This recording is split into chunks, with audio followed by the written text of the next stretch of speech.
Oh, there we go.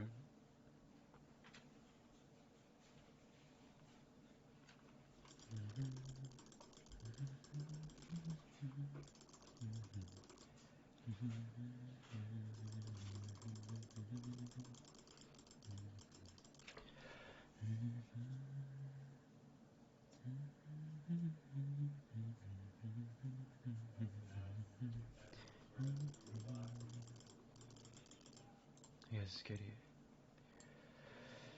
Kitty needs guardian, I think. Oh, wait.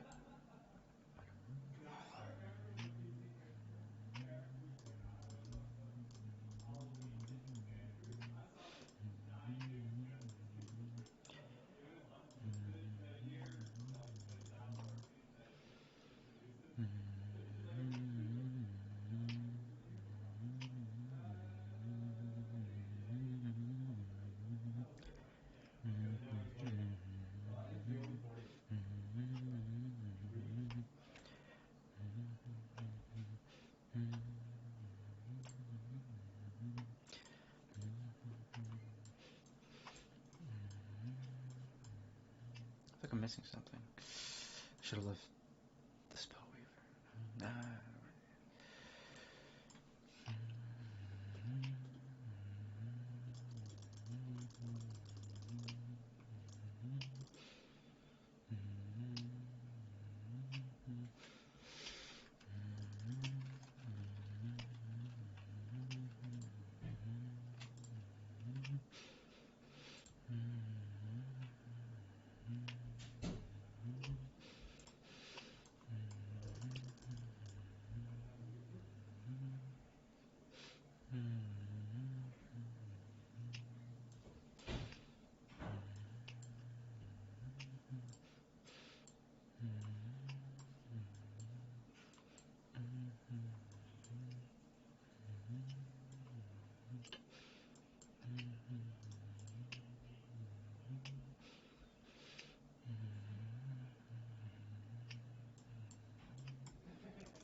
Oh, I should have put in the unit.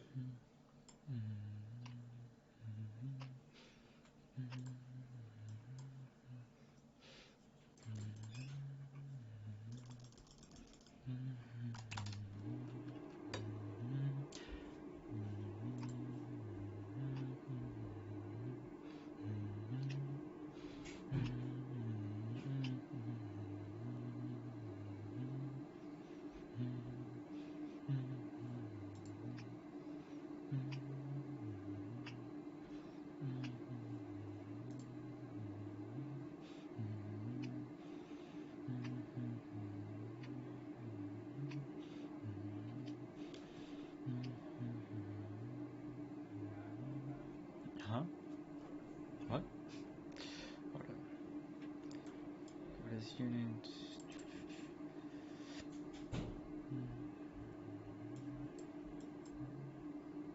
No, not 8-bit. No. GSP. Unit. True damage.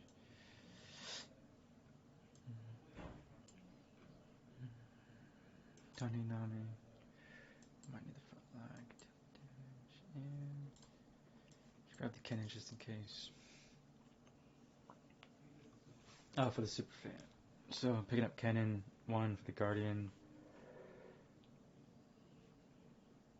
Sentinel and guardian.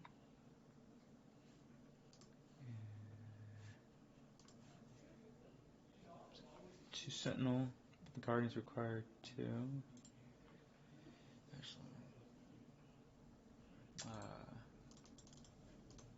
Sentinel. We're doing more damage now.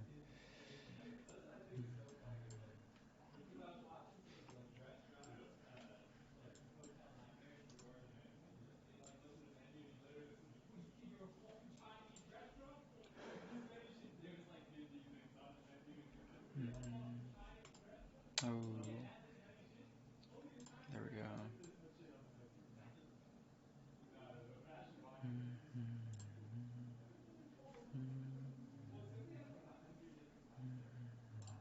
think so. No stronger.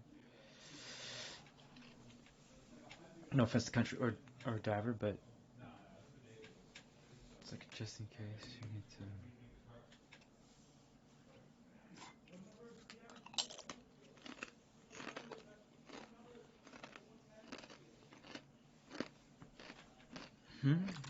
Is she saying?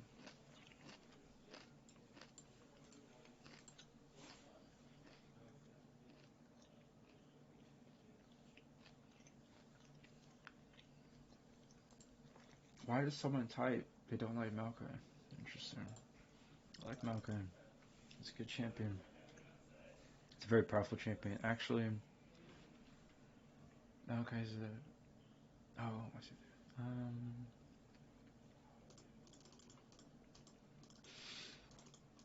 Malka can actually play all 5 roles.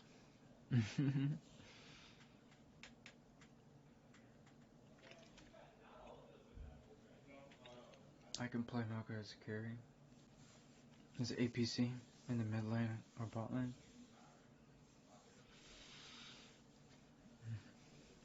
Oh, the spell weaver, which means Jinx has to go.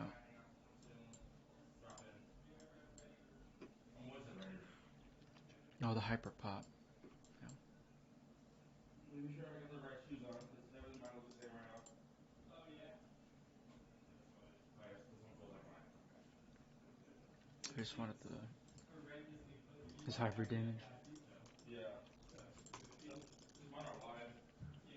Alright, later.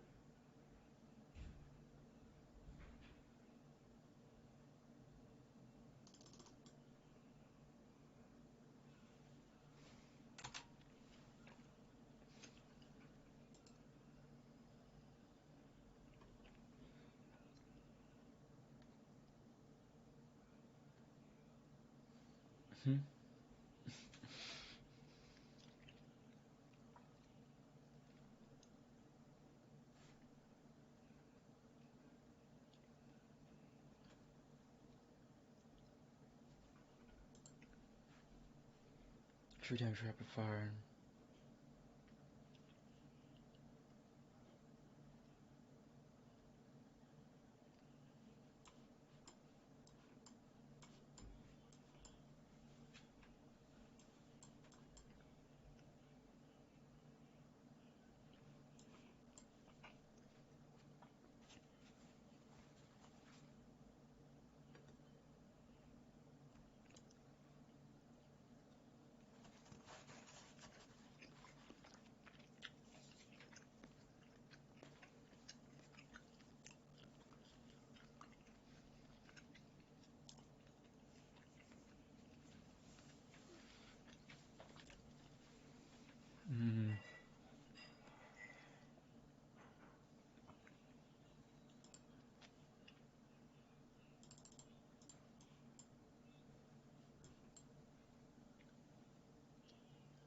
Nice.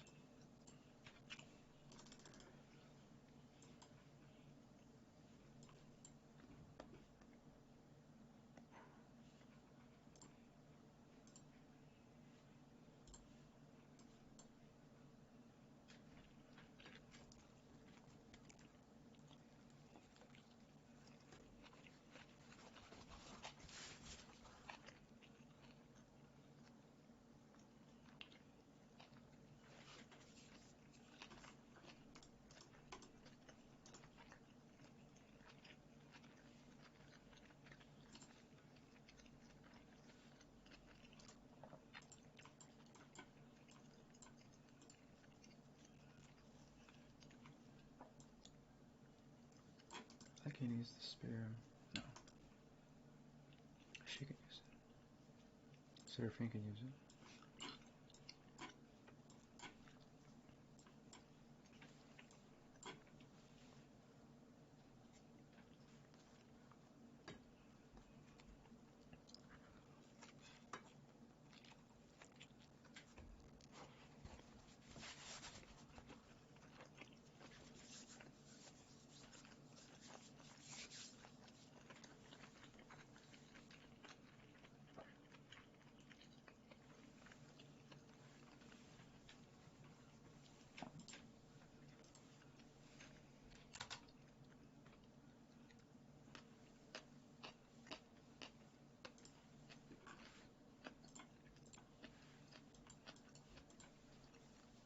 Oh shit, blue screen.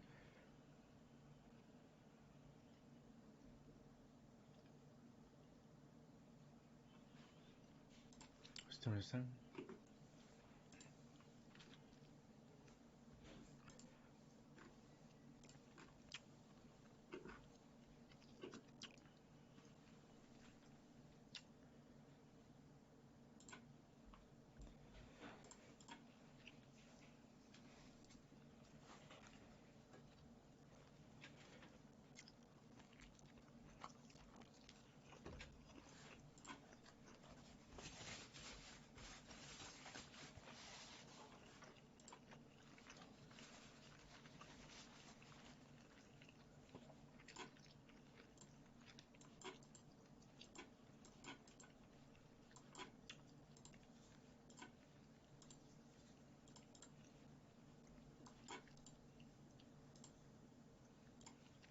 Ah.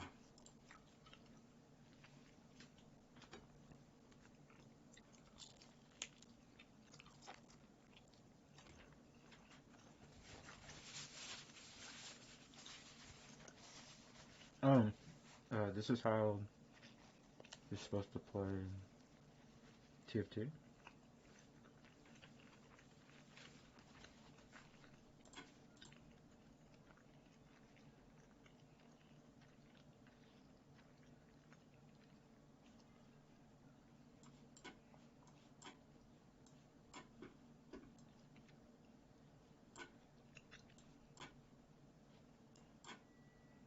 Oh, we can't go to 7.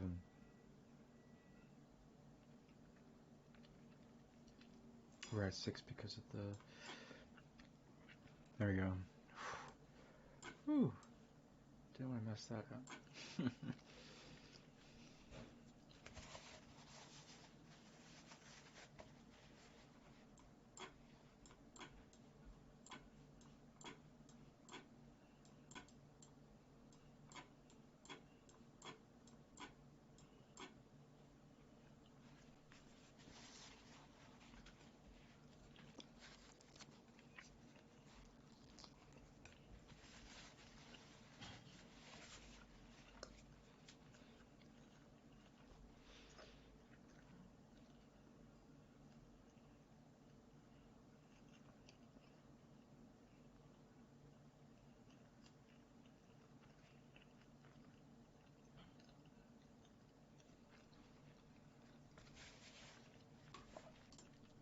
Oh, I need that.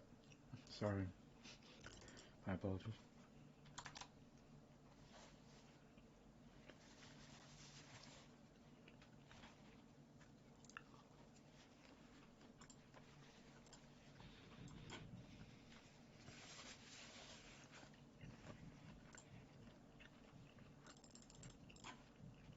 Hmm.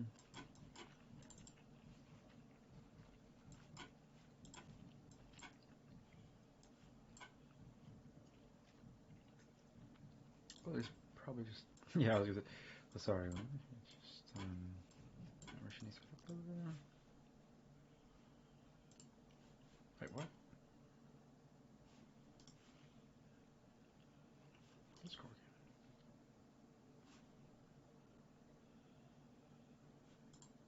again. What? Oh! It's the Kaisa. I'm totally tripping. I'm not even looking up.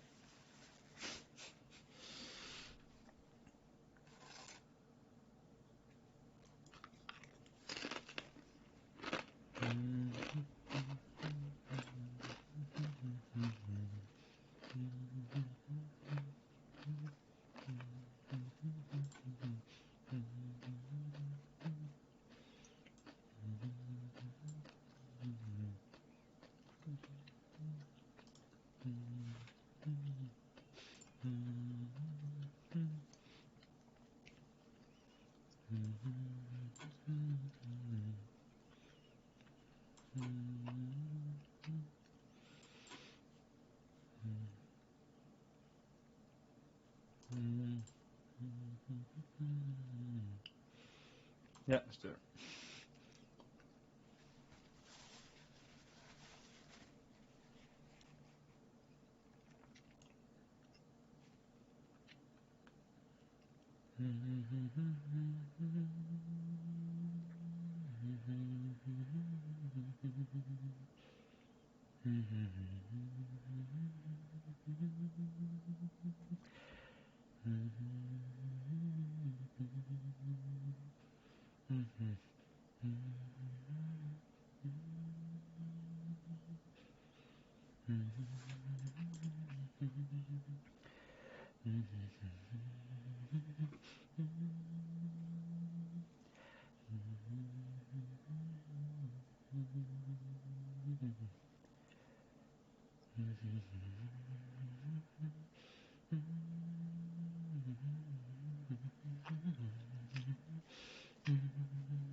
Seven. Nice. But, sorry. Luther can't be there. Wait. Oh. Luther's better than Moon. Oh, no. Guardian is important. Not. No, the Hyperpop. Oh, she needs to be in the middle. That's what I mean. Let's see if it still works. Sentinel makes everyone stronger. Just need to kill like 1 or 2 champions. Okay, they're focus firing on. Down goes these 2. Sustain through the combat. They're healing with the spell cast. Dang. I'm sorry, my friend. But sometimes it's like that. Ooh. We have 11 wins in a row. How about this?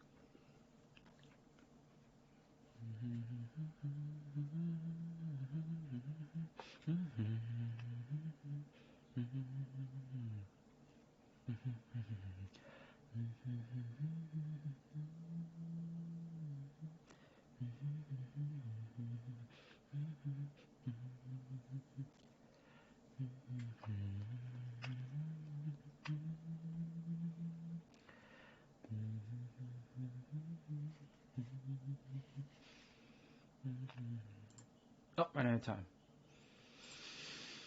No, not this one.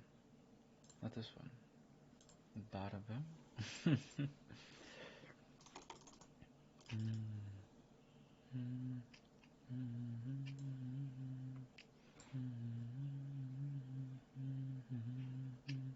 This can create a level 3.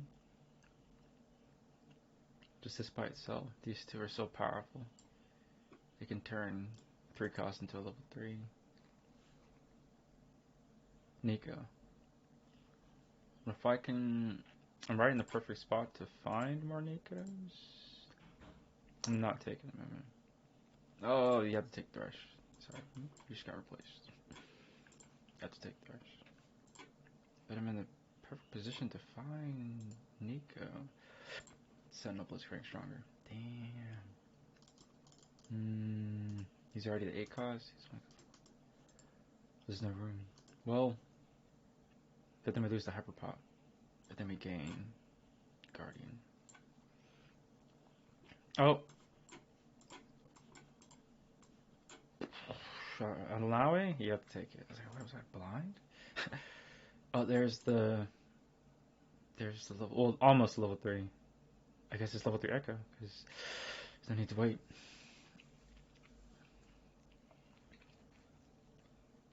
You can't say no to an Alawi. Yeah, it's a 5 cost card. It's a 5 cost champion. There's a 3% chance of getting one, so it's like...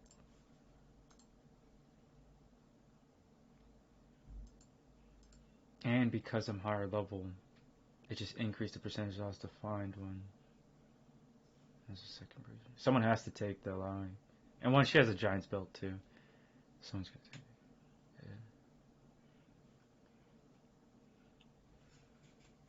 Yeah. Or maybe they don't like the champion. Wow. Are they really about to just... Okay, I'm gonna see if this person takes it. This person has to take it. Yeah, they know what's up. But I just made my level 3 Echo.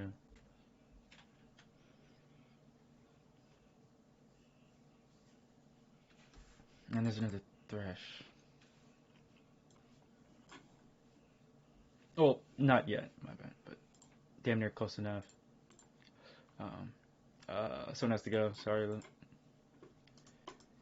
He's now 8 cost. Guardian. Oh, someone has to go. Oh, Lily, you can't be there. Ooh, Echo. No, you can't be there. He's too strong. Oh, wait. Okay. And then we have to give Echo needs Gargoyle. And then we have to give IE to, I think, Kaisa. She's going to crit. And then we need to give the hat to... Oh, Archangel Staff. So there's Ari. Oh, wait. Duh, that was... What am I talking about?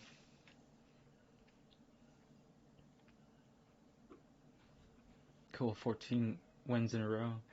We'll take it. With a level 3 Echo. With a level 2 Thresh. At 4-6. 100% health. Level 8 at 4-6. With level 3 Echo. 11 cost Thresh. Just immensely powerful. Level 2 Nico with 2 items. Immensely powerful. And a level 3 Echo is actually a 26 powered champ. So you can say it's like 3 power. You say there. Well, I guess this is the cost. 3 cost, 11 cost, 26 cost Echo.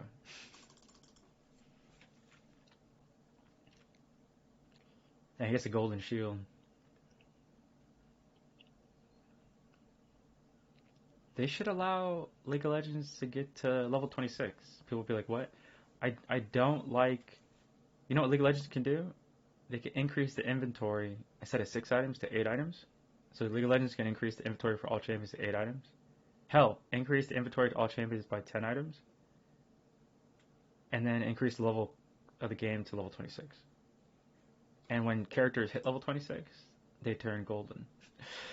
And they should add on like another mechanic to the game and just call it like end game content. So there would be incentives to race your champion. There'd be incentives to kind of power farm your champion to level 26, so they go golden or Super Saiyan. I don't want to say it. Whatever you want to say, right? Colloquially, I think out of respect to Akira Toriyama and passing, I think that'd be awesome. I think that'd be like the utmost respect. So obviously, imagine League of Legends. Your characters get to level 26 and they go golden, you know, and they get like a second ultimate, right? And that's how you make League of Legends better. So if Riot Games wants to hire me as a game dev, I think I'm their guy. I think you increase the item cap to either 8 items or 10 items. You experiment with 8 items. You push the level cap to level 26. When champions hit level 26, they go golden, and they get a second ultimate. And then on top of that, all champions of League of Legends will have to have 2 more abilities. So right now, you have like Q, W, E, R. And I know some champions already have more than one ability. So you already have champions that have like 12 spells. You have champions that have like 8 spells. So those are already in the game. So just make sure that all champions are now like 6 spell minimum. Their inventory can go to 8 items or 10 items. Push level cap level 26. When champions hit level 26, they get like a golden skin on top of their current... They get like golden chevrons on top of their current skins. Or some sort of icon, right? Maybe above their health. So how TFT does it, right? When a level 3 champion turns level 3, you already have the artwork and the 3D work already designed in the game. So you're just copying over these VFX assets or these SFX assets, depending on what they were doing. Whether it's a visual effect or another skin on top. It shouldn't really be that hard, because if you built the materials for each 3D model, those should already all be, they should all have their own kind of directory. All that should be done. So you're just literally just changing the material of the 3-dimensional object to gold, like quite literally. You don't have to, like, think of it like this, people. When you're designing 3D models, right? If League of Legends wants to do like a League of Legends 2.0, then they can just copy Wild Rift and what's it called? you're just having your 3D artist build the models again, or you would just hire up too. Like if Riot Games has the money, Tencent has the money, they could just literally outsource, you know, 5 to 10 other studios and use their workforce and pay them to then remodel in Unreal Engine 5 all of the League champions. And the reason I would say level 26, 2 more items, 6 bell minimum for all characters. And when they turn level 26, they go golden. And just out of respect to Akira Toriyama for, you say 40 years of anime influence. Akira Toriyama, the creator of DB, Dragon Ball. Artists today, like the artist that created Naruto, the artist that created One Piece, their hero is Akira Toriyama. And so,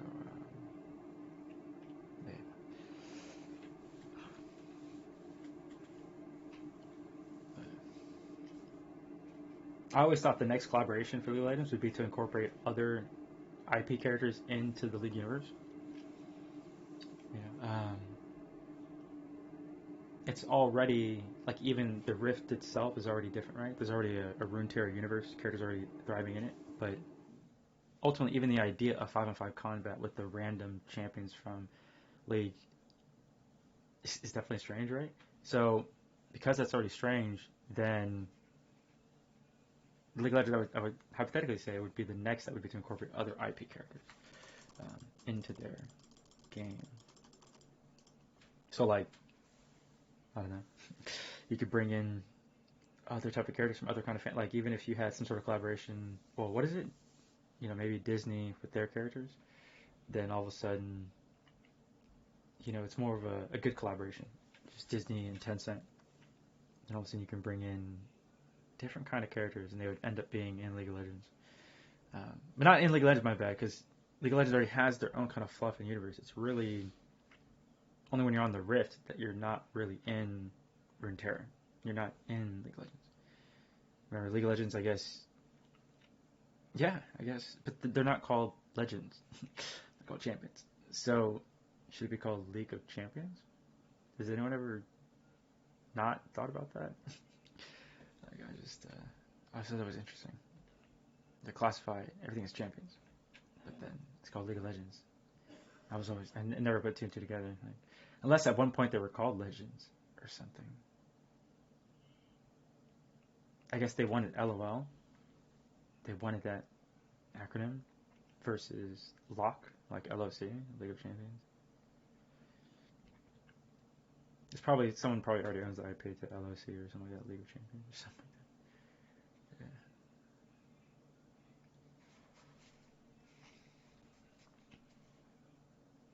Yeah. I need to go back and look up why did the creators choose the title League of Legends? Or more like the origin of why they chose that. Oh, my bad. I'm totally goofing. I should have just leveled. Oh, we were too off. Yeah. Who can use this? Maybe Echo? Static shit? Oh, there we go. And let's do more damage. Oh, I think he has me beat.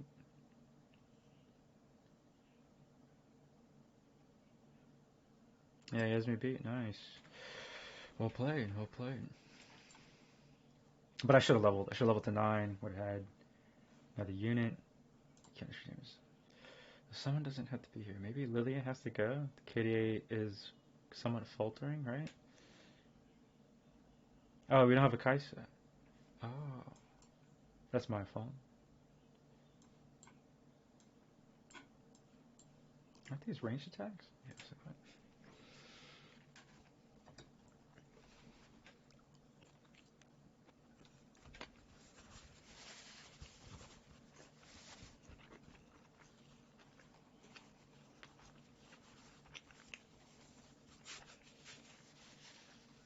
What does this mean?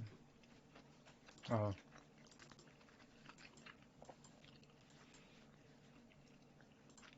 I think it's hard to steal. Because it's based off of... It's huge. It's pretty shiny times. I just don't have We'll go to level 10. Yeah. I think as long as we're above... Yeah, there we go. As long as we're above 10, we're okay. Placeholder. No. Can't do that. I just need a collie. If I just had a collie, I would have... Oh, they have the collie. If I just had a collie, I know I had the extra damage that she should just be slicing. But this Hizakali is probably going to start killing my team. Unless we can remove like 3 champions in a few seconds. Okay.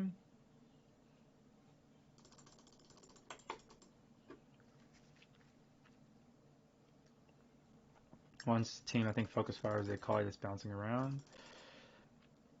Nice. Just Guardian Sentinel.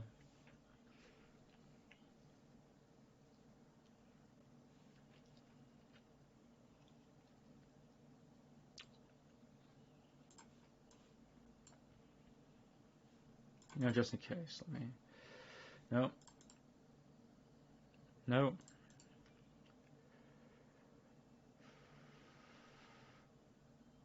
I have to stop. I can't.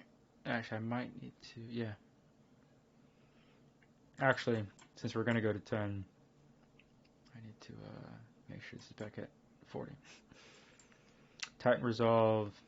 I don't think I have any like temporary champs. Oh, I'll put it on. Hello.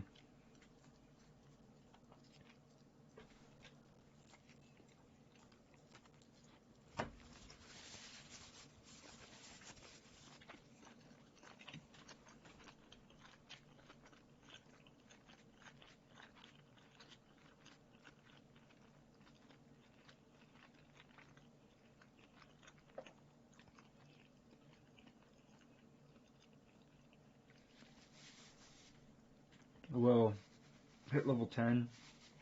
I have 61 health. I think the game is over at this point. So now they're just in cruise control. Oh, I'm sorry.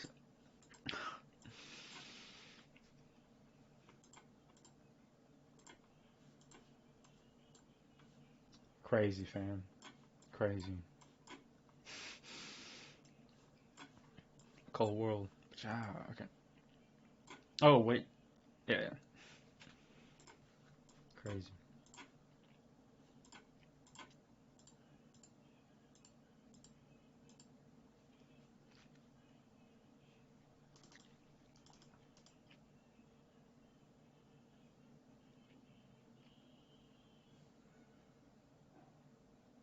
Oh, no. Oh, I'm still alive, but I'm thinking, what changed? Or didn't matter? Was the Akali level 2 that valuable? Then again, this Akali didn't really do any damage. I guess we'll go... You know what? Give me Kiana. I guess it has to be like a level 2 Akali? I don't think it's the KDA that's helping. Or B. Oh no, I take that back. It has to be 7 KDA because we need that. What is going? What did I replace Ricali with that wasn't here before? The hat. Oh.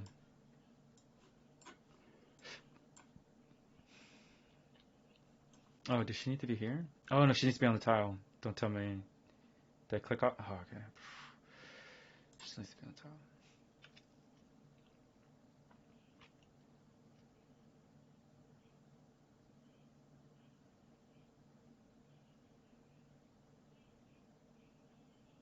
Oh my goodness, was the difference... You know what the difference was? I mean, hopefully can we stop the Riven? Oh man, oh no. Oh, damn. We can't stop the Riven. Level 3 Riven. That's just kicking my butt. Akali can't do it. We don't have enough time. We have like 3 more... Okay, now that she's doing her thing, I think since we're losing, we have to drop the 7. Oh, we don't have Sentinel. That's what it is. Because the whole team needs some buffs.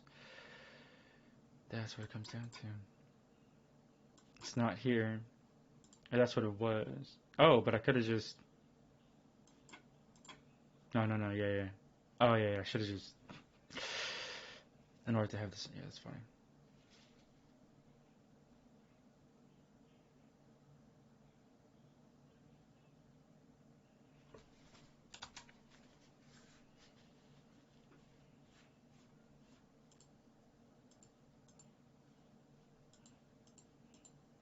Wait, where do I hear that?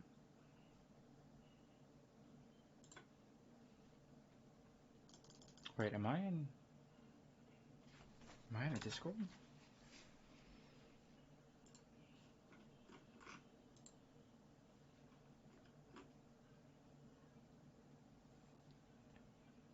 Where is this sound coming from?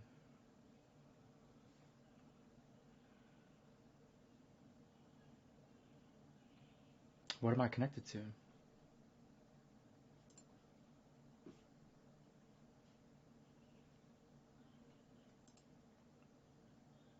Oh.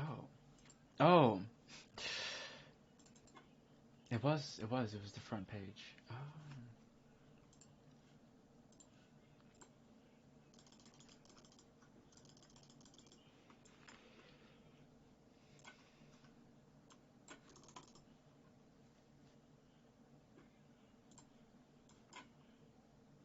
Oh, we don't need a second layer. We need the hyperpop.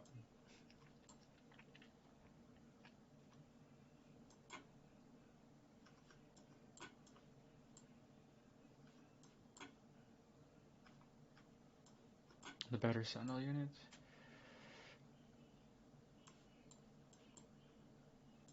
Oh, I believe this should go to. Hmm? Oh, I need the. Maybe I do need the Evelyn. It'd be nice, but that's not gonna happen. The Sona? Oof.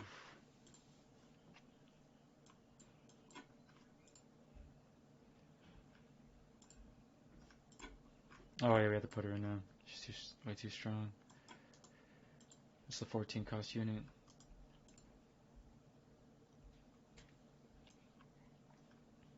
I don't even know if the tentacles even need to be these tentacles. TFT.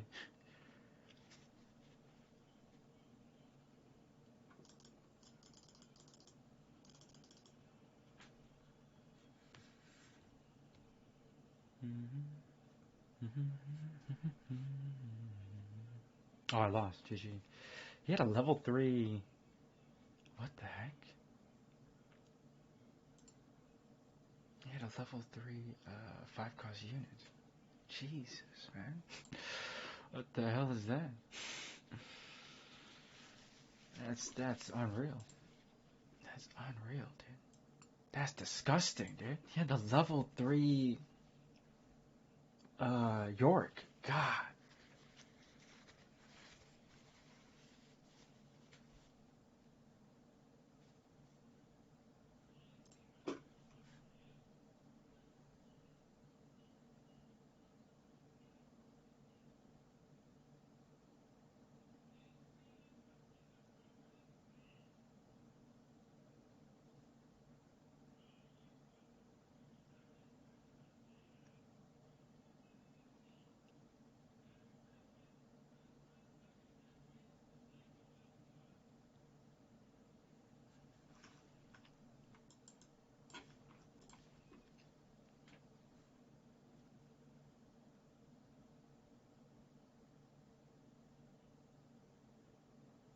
Whoa. Whoa.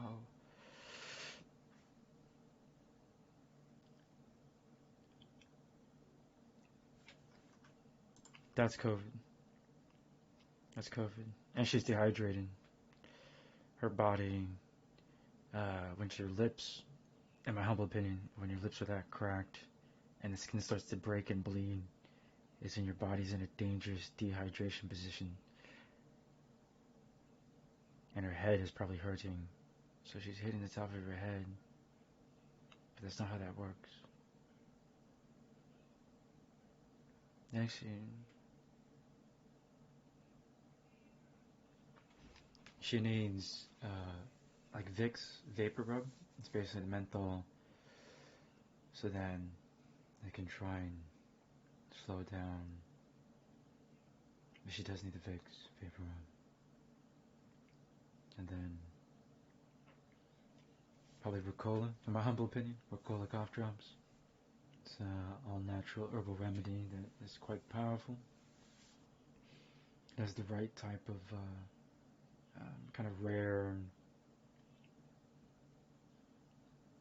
blend of herbs, more medicinal. They're all natural. You can get the no sugar brand too, which is great. Get the no sugar Ricola, in my humble opinion, and it will help boost your immune system and strengthen your body and combat whatever is making you sick. In my humble opinion, and Ricola cough drops are like in every single Walgreens grocery store. And I was introduced to Ricola cough drops by my grandmother. So she passed away like decades ago when I was like a little kid. Yeah.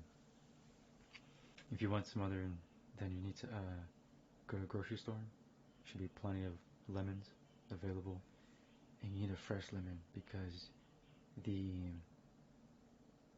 other, excuse my language, crap that people are buying are as artificial lemonade, and it's actually, you don't really need to consume that. You're simply tricking your body into absorbing a fake flavonoid that does not confer any kind of medicinal benefits, medical benefits to your body. That's what we've dubbed now. Across social media, I've seen the term cardboard food. It's literally cardboard food coined by another nutritionist on I think it was like Outside Magazine, more of a health and fitness journal. And cardboard food is basically the food you see in your grocery store that is so devoid of nutrients that it has to be pumped with fake nutrients to trick your body into thinking it's eating. So let me try and Bill Nye the fuck out of science, because since people are dumb, they do not understand the food they are consuming is artificial. They might have heard the term artificial. They're triggering the receptors on your tongue to think that you're consuming something that is sweet or sour, but it is not. I say that again. Your body is consuming cardboard food that has to be re-injected with more artificial chemicals to trick your taste buds into thinking you are eating actual food. But because humans are dumb, they continue to do the same thing over and over again.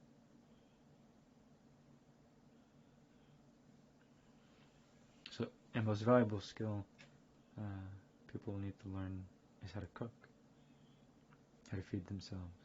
Hell, if you look to your left and right and you do not know how to cook, understand your parents have failed you.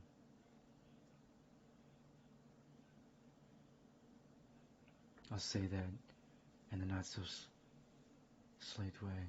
If you look to your left, you look to your right, and you do not know how to cook, your parentage was bad. Your parents have failed you. If you don't understand that, then now you know. You've had to learn these skills on your own. Your parents have failed you. That's bad parentage. If you have to look to your left and your right, and you realize you had to grind away and fail at something that you should have already been taught, your parents have failed you. That's bad parentage. And now that you know, there's no excuse for any kind of ramification. Think of it as selfish. You're denying your body its proper nutrients. It is a selfish act to consume shit food. It is a selfish act to consume something you don't even know what it is.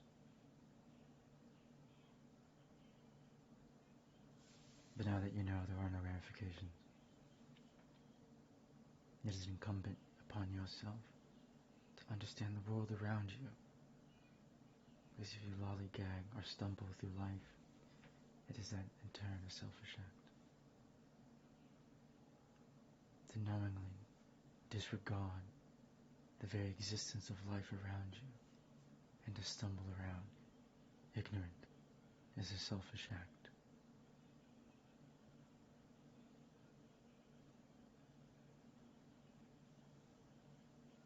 To deny your body proper nutrients isn't in itself damaging the body with carcinogens. You know that meat is a carcinogen.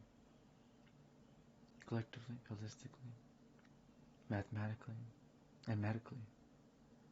Everything from nutritionists to doctors. Ask them. You can ask your doctor tomorrow. You can give them a call and email them tonight. You can text them if you want. Is meat a carcinogen?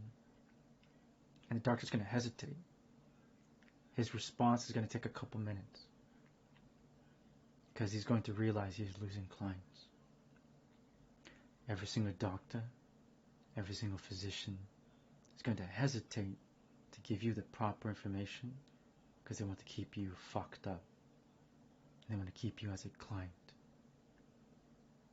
Your very doctors are not there to heal you. They're there to keep you fucked so that you keep coming back to them as a client.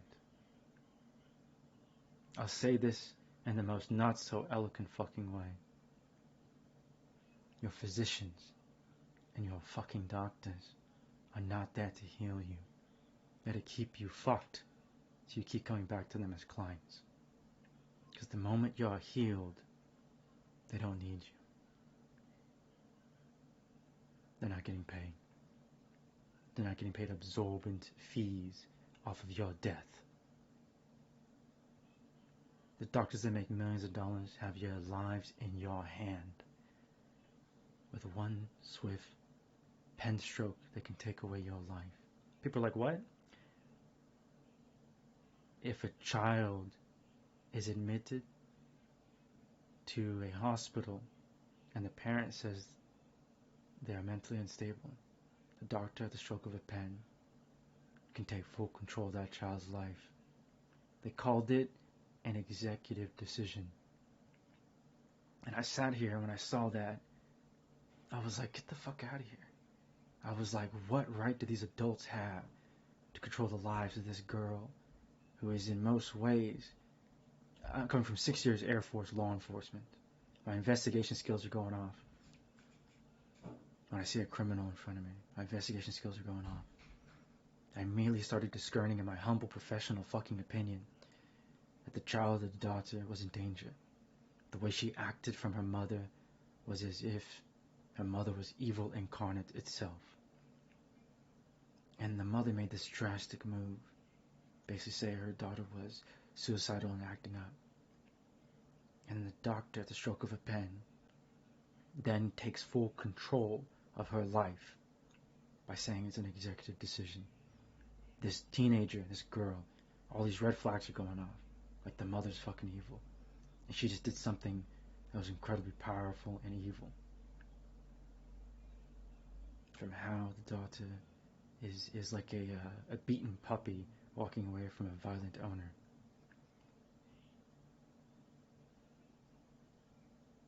And now this teenager girl, her whole life and all the decisions around her life are now controlled by a doctor.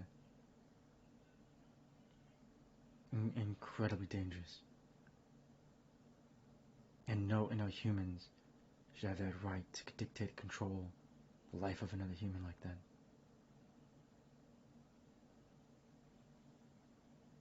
If I'm governor of California, we create a policy so that it never happens. It should never happen again. But this is continuing to happen. I saw a fucked up situation. My 6 years law enforcement investigation skills are going off, right? I've sent officers and other enlisted members to federal prison because I found drugs on them. I was in the Air Force. You know how hard that is? You're looking at the person in the eyes. You're the first person that sees them fuck up. This officer was bringing in drugs from Cuba. on an aircraft, lieutenant, this motherfucker. Had to put him in handcuffs, had to take off his badge, had to take off his chevrons.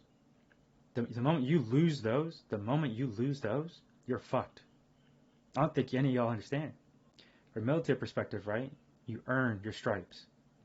But the moment I'm putting a dude in handcuff and I'm ripping off the Velcro of his lieutenant signal, and I'm looking at his commander like, this your guy? You're fucked. And ain't nothing can save you. Guess what that dude did? His head's just looking, staring at the ground the whole time. Put him in the vehicle, brought him back, checked him, blood test, ID'd him, put him in his prison garment, escorted him back to his cell. Dude just staring at the ground the whole time because we caught him bringing in drugs from Cuba. Lieutenant, fucked. Ain't nothing can save you. So when I asked him what happened to him, I was like, he's probably serving life in Leavenworth. As an officer, the Air Force has committed millions of dollars to each officer in their training. Each officer actually has a number. Each Air Force officer is worth millions and millions of dollars. You're given so much power and control. You have to act with integrity. And I caught a second lieutenant. I'm glad I caught that second lieutenant. Because if no one caught him when I caught him, holy fucking shit. He would have caused disgrace and harm to the Air Force if he had gained any more ranks.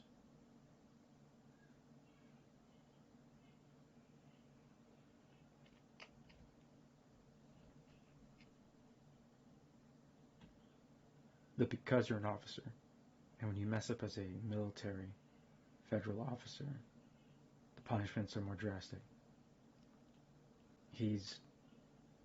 No one will probably ever hear from him again. Dude's probably in Leavenworth Federal Military Prison.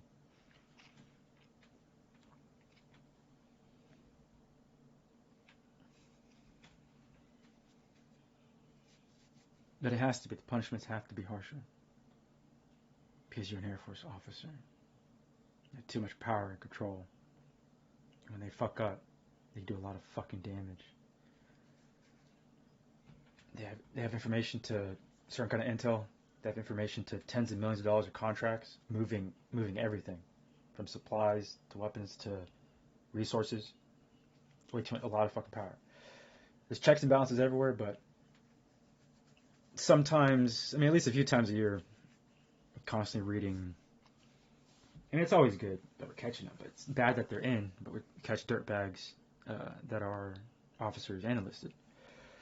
So, but most people don't care about that because they have to be like former military. So being former military, I'm still checking up on like military news yearly. And I guess it makes sense statistically. Every city and state has criminals. And of course, because every city and state in the United States has criminals, guess what? U.S. military is going to have some criminals. But at least we catch a lot of dirtbags. And even the conviction of joining and the dangers of joining and the commitment and the service of joining already deter a lot of dirtbags in general. So. And that's why the punishment's harder. Because they can sign off on a contract and start shifting supplies. And we already understood that. There's a whole group. There's something called like the LRS Squadron, like the Logistics Readiness Squadron or something like that. The logistics Air Force personnel have kind of more extra eyes and ears on them.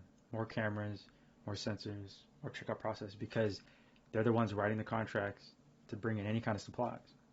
Food, gear, weapons, whatever. So a lot of times, no offense, but it just seemed like at least once a year, we're always going to LRS, and we're always apprehending and putting someone in handcuffs, and they're doing hard labor and they lose their rank. They're coming exactly from the logistics squadron because all of a sudden it's all this power, all this money. You can move millions of dollars of assets, contracts for a base, food, weapons, supplies, clothes, whatever. Imagine you're ordering. The Air Force does everything. People understand. Air Force Base operates a small city. So we move like a lot of stuff. Food, medical supplies, stuff for, schools, stuff for hospitals, stuff for, bases and buildings, cleaning supplies. All that could be like stolen, taken, whatever. You know what I mean? Imagine you could have the keyboard strokes to, you're moving cleaning supplies, and you take those cleaning supplies and you ship them to like your business that you're running in the city somewhere else. Do you see what I'm saying? There's a lot of power control. Imagine you're ordering copper pipes, but you didn't order them to the Air Force Base. You have the access to do that, and you ship the you shift and move some stuff around, all of a sudden you're stealing copper pipes, you're stealing steel pipes or something like that because you're in the LRS. So there's just tons of instances where people have a lot of power, and we give them good paychecks in the Air Force to operate with integrity. When military members fuck up, the punishment's harder because you're not a civilian. You're held to a higher standard with more laws. And then when you're an officer of the Air Force, you're held to even a higher standard. When you fuck up, it's like, this isn't a slap on the wrist and we kick you out of the Air Force. It's like you do hard labor and then you're off to federal prison and then probably no one ever hears from you again. Like, that's the cold hard truth, and it has to be that way. A civilian, you could fuck up and your punishment's like, oh shit, 4 or 6 months in jail. Oh shit, a year in jail. Cool. Your enlisted member, you fuck up, it's like hard labor, and then they just kick you out, and then you go about your life. You get a dishonorable discharge. But not officers.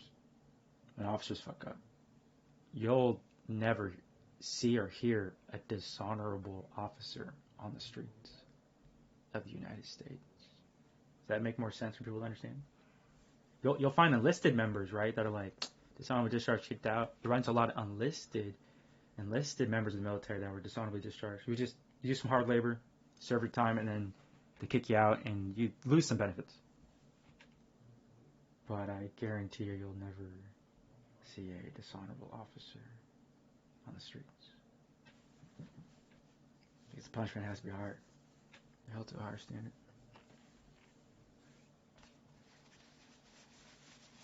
Oh my bad.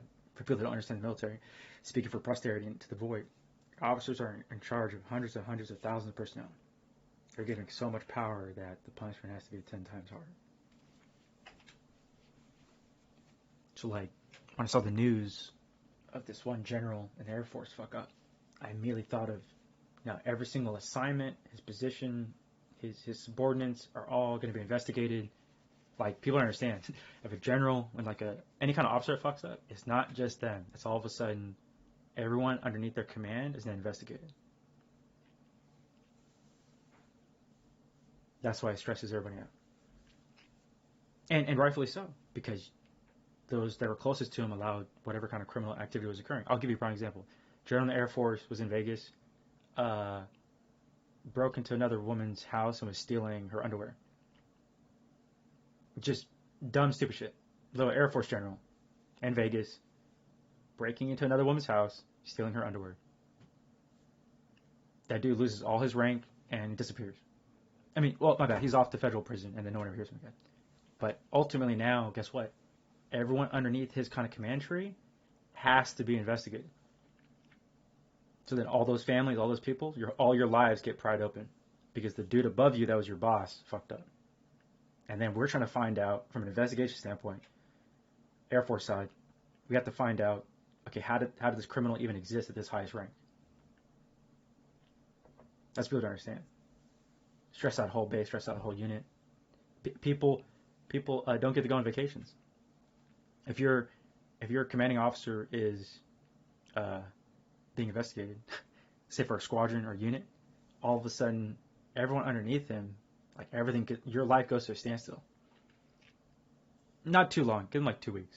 It's not forever and ever. It's just like a 2-week investigation. Well, the investigation to the criminal itself will take 6 months or a year, but from the perspective of where you're at in your unit, your life just kind of stops for 14 days because then you can't travel, move, leave the state, leave the city. Like they're like, they do to a T. Man, if you had certain social events and stuff, you might lose out on it because all of a sudden you're talking in front of investigators in like a private room and it's OSI, Office of Special Investigations, and they're like, hey, we need this information. You got to sit in this office. You're another military member by order. They don't care that you're going to miss your kid's basketball game or football game. They're like, hey, you're going to sit down for 4-6 hours and we're going to question you. Oh, you're military. You can't say no. This is a direct order.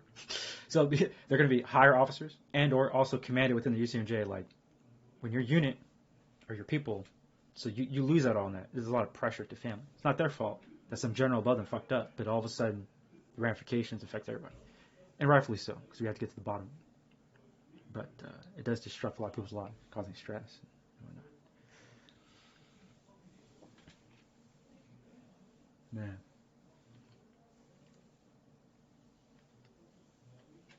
we found other military members, and I can talk about this now because it's been a few years. I found military members and their spouses. Didn't really matter. We found not what you were thinking what it is. They were still like car parts from each other. So we were like, it could be another military person, and they'd break into someone else's home on military base, and they would start stealing some car parts. And at first we thought it was like kind of three different. We thought it was like motives were revenge. Maybe they're trying to sell it. You find out this other dude was just like a kleptomaniac. So all of a sudden, like this husband is just going around taking stuff and just kind of holding on to it. And so it just, but yeah, it causes a whole problem. It took a while. But and then of course there are I don't want to call it normalized, but everything else is all coded. So like, building alarm goes off, check the building, sweep the building. We don't know what triggered it.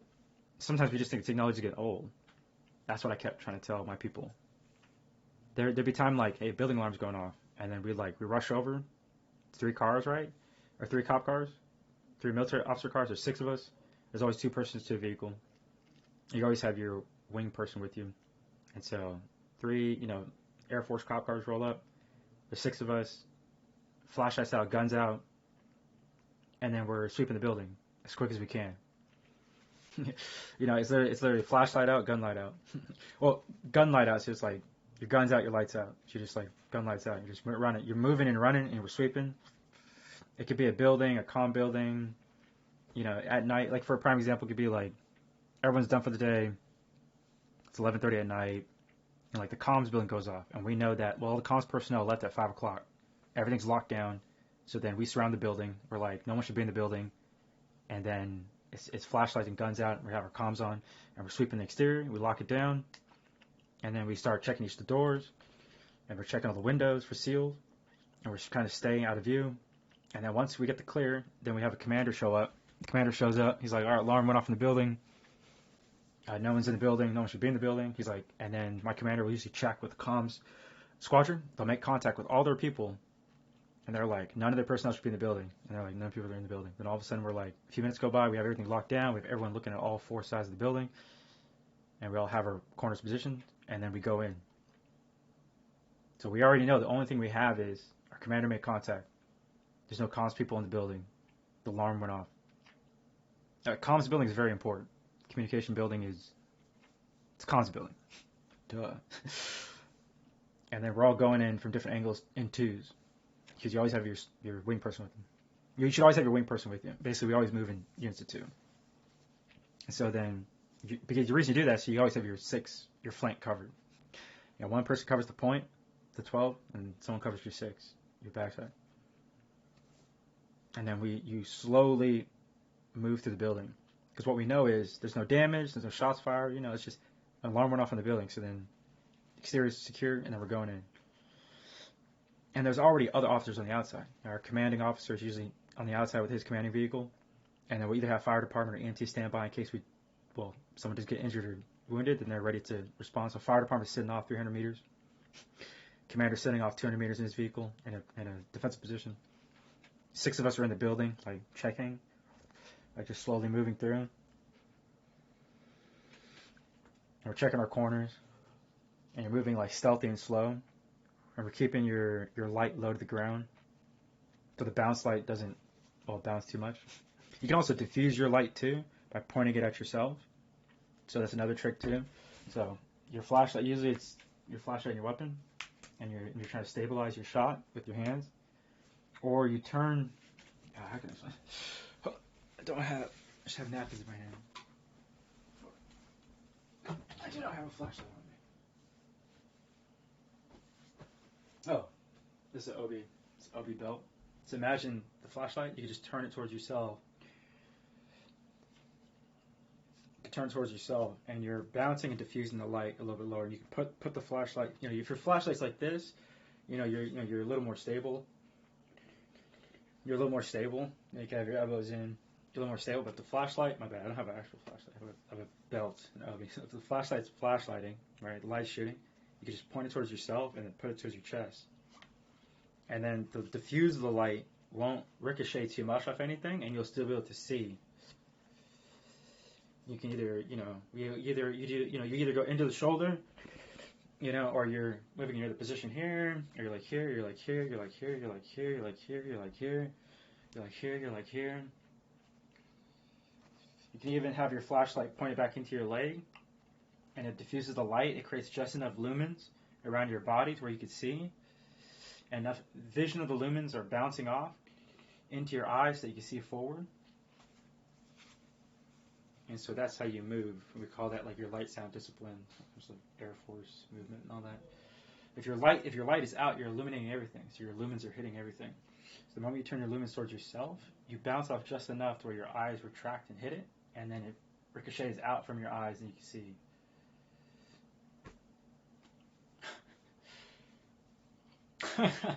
So yeah. If you have the flashlight pointed towards yourself, it's going to bounce and illuminate. Give it, if your eyes have never done this, give it like a few minutes to adjust. Give it like 3 to 5 minutes to adjust.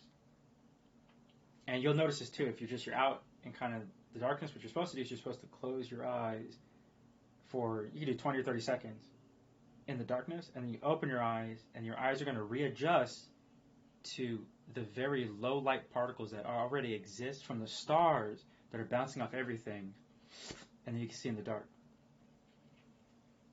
But people probably just don't know that skill, or they're just like dumb or something.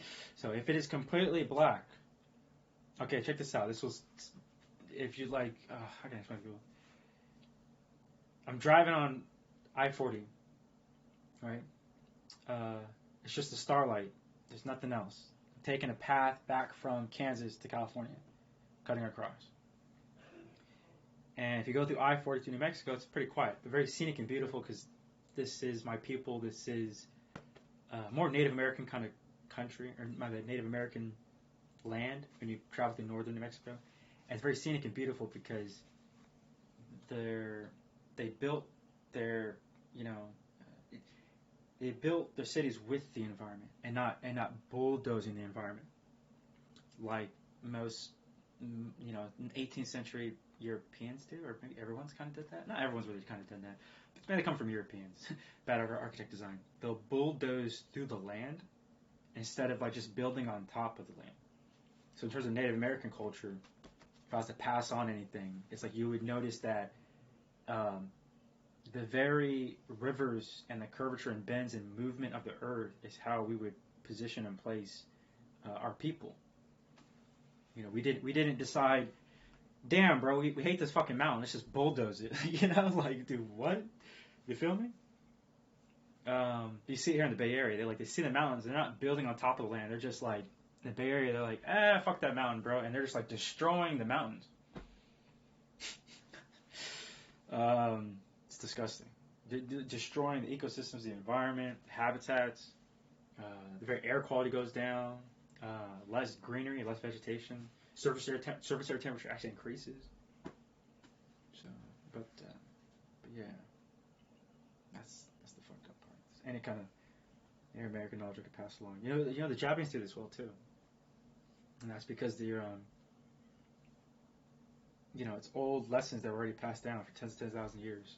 They found that in Japan, the woodworking, they will take the direction that the wood was grown, or the direction that the wood itself had grown. The slabs of wood, the positional direction of the tree and its cardinal kind of growth angles will formulate the walls of their homes. The Japanese, what they would do is they would make sure that all the wood that was facing north will be the north face wall. And if you notice it, you'll notice that their woodworking is immaculate. It's like keeping how could you describe it? It's like keeping the cosmic signature of the plant in its orbital position. Holistically speaking. And take the southern facing wood planks of any trees that are facing south, as the southern-facing walls of their building. And they would build, and then if you just notice, there's this beautiful organic kind of signature, right? If you're ever inside of a Japanese building, it was like woodwork, it's made out of wood.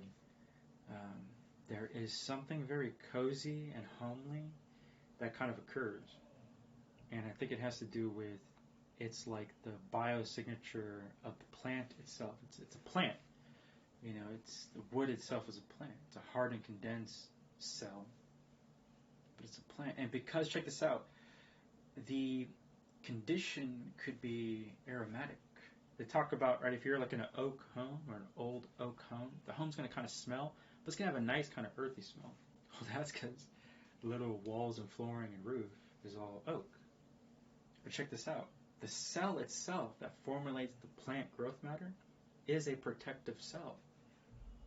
Your skin, as it dies, it's replicating and shedding, but your cells are doing the highest honor. The cells of your skin are sacrificing themselves to protect yours. So trees, the same way to protect the core of the tree, the exterior cells are calcifying and becoming the very protective layers that will sacrifice their lives for the inner core.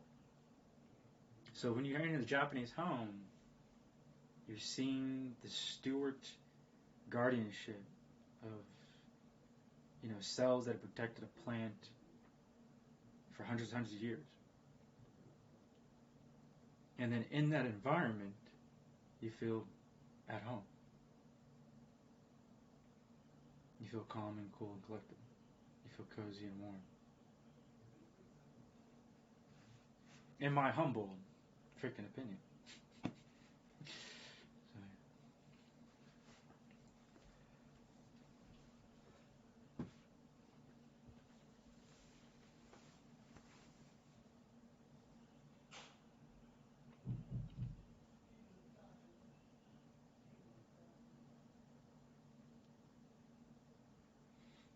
I should eat.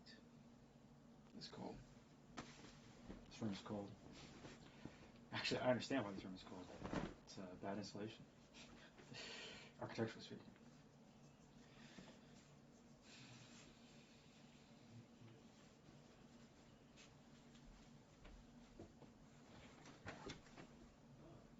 It actually has to do more so with the flooring. It must be. There must not be insulation underneath the wood. So if you have a direct cold slab, usually within a home, you build like a gap, and the gap itself, the air, is quite powerful. So if you have,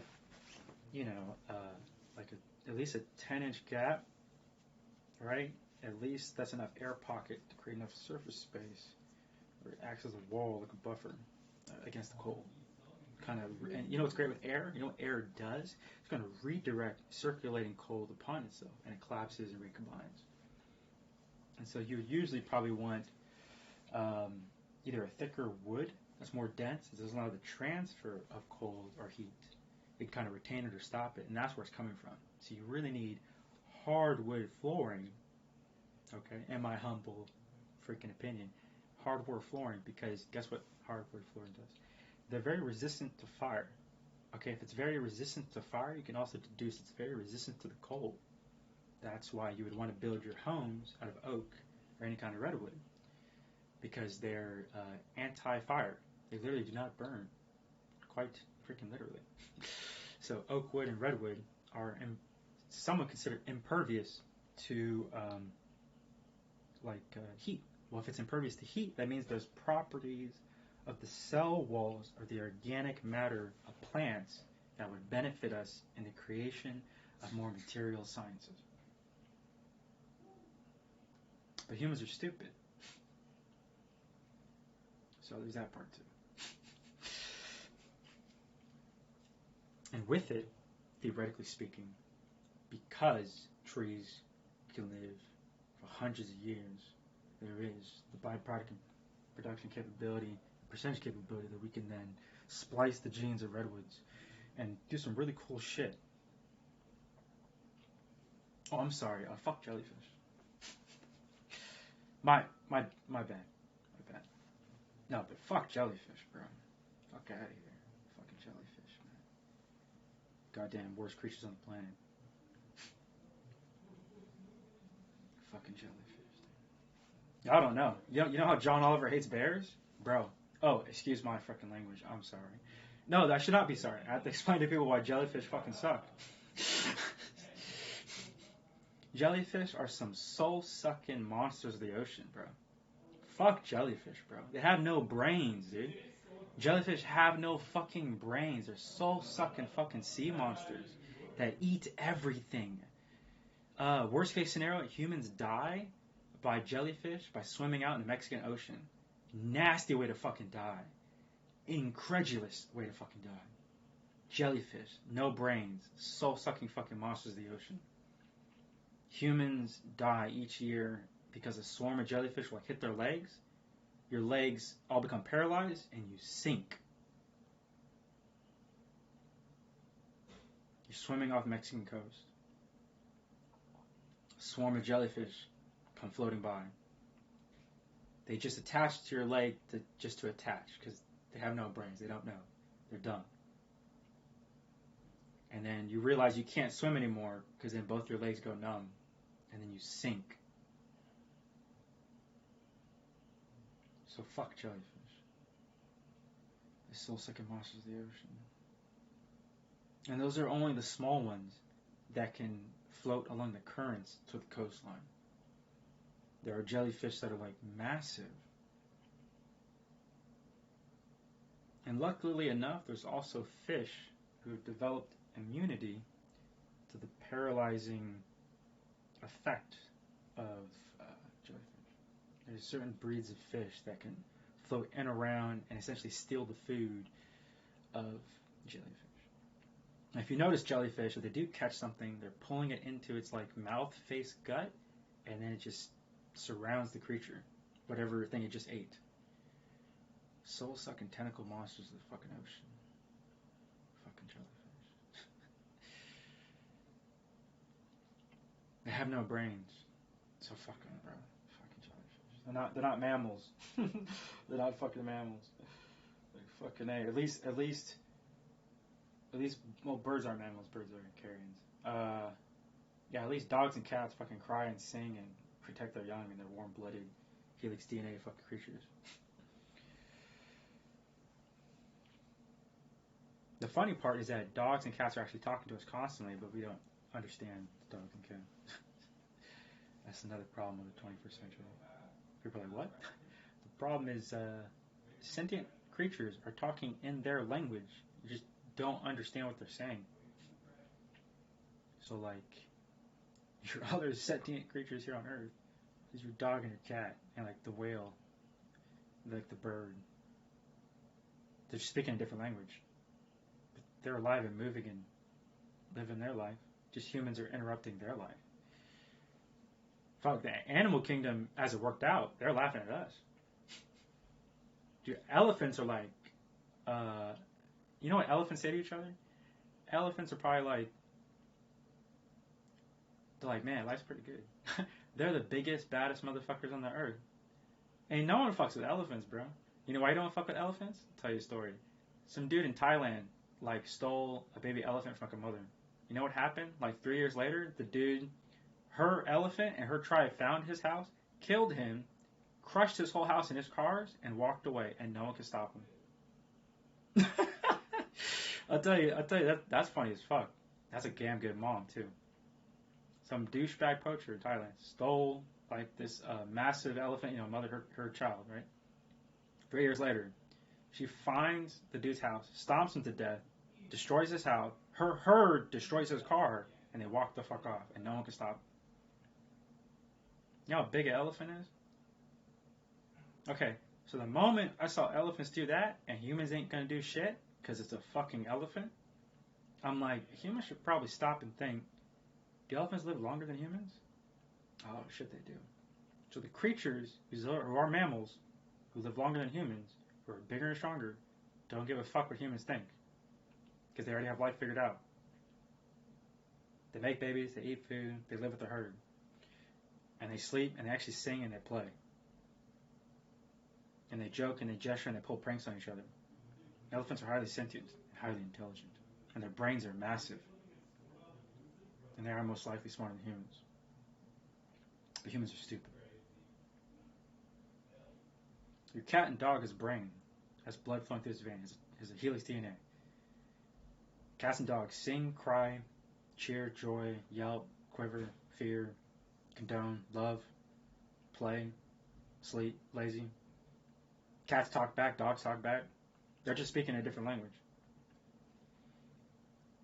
So they're sentient beings. Animal Kingdom has it figured out. Animals are most likely laughing at humans. You ever had that feeling, right? When certain kind of birds are talking, you're like, wait, those birds aren't talking. They sound like they're laughing at me. You're like, what the fuck? You ever had this happen, right? You see some crows. You ever see some crows just kind of like, they're not talking, and all of a sudden they kind of like, they sound like they're singing to each other, but they're not singing to each other. All of a sudden it sounds like the crows are laughing. Because they're laughing at humans. Fucking crows, bro. And you'll know what I'm talking about, too. I'll help you discern the difference. If you ever hear in the spring a bird when it sings, it's going to be melodic. If you ever hear a bird when it's in danger, it's going to have sharp, powerful chirps. If you ever hear a bird and it's kind of lost, it's going to chirp and then kind of pause and look around and chirp because it's lost trying to find its people. It's like hesitant, scared. It's gonna bounce and go like, beep. It's gonna kind of bounce and think a lot. Beep. When a bird is happy, you're gonna hear the melodic with the chirp with the melodic. They're gonna kind of sing chirp, like they're happy. And then you can tell when a bird is laughing. When its concussive laugh overpowers itself. Your animal kingdom is already quite probably figured out. It's just humans are stupid. Your sentient beings already here on Earth are living a life. Humans are just in the way. Animals are most likely laughing at humans. Because they can proudly flex their skin and be naked in all its glory, and they're like, this other creature has to cover itself and must be ashamed. I bet the cats are like, all of my children have lived with me my whole life. And the cat looks at its owner like, where's your kids? Yeah, you ever had your cat or dog judge you? You ever had your cat or dog kind of command you to open doors for them? You ever had your cat and dog almost like kind of tell you what to do? Right?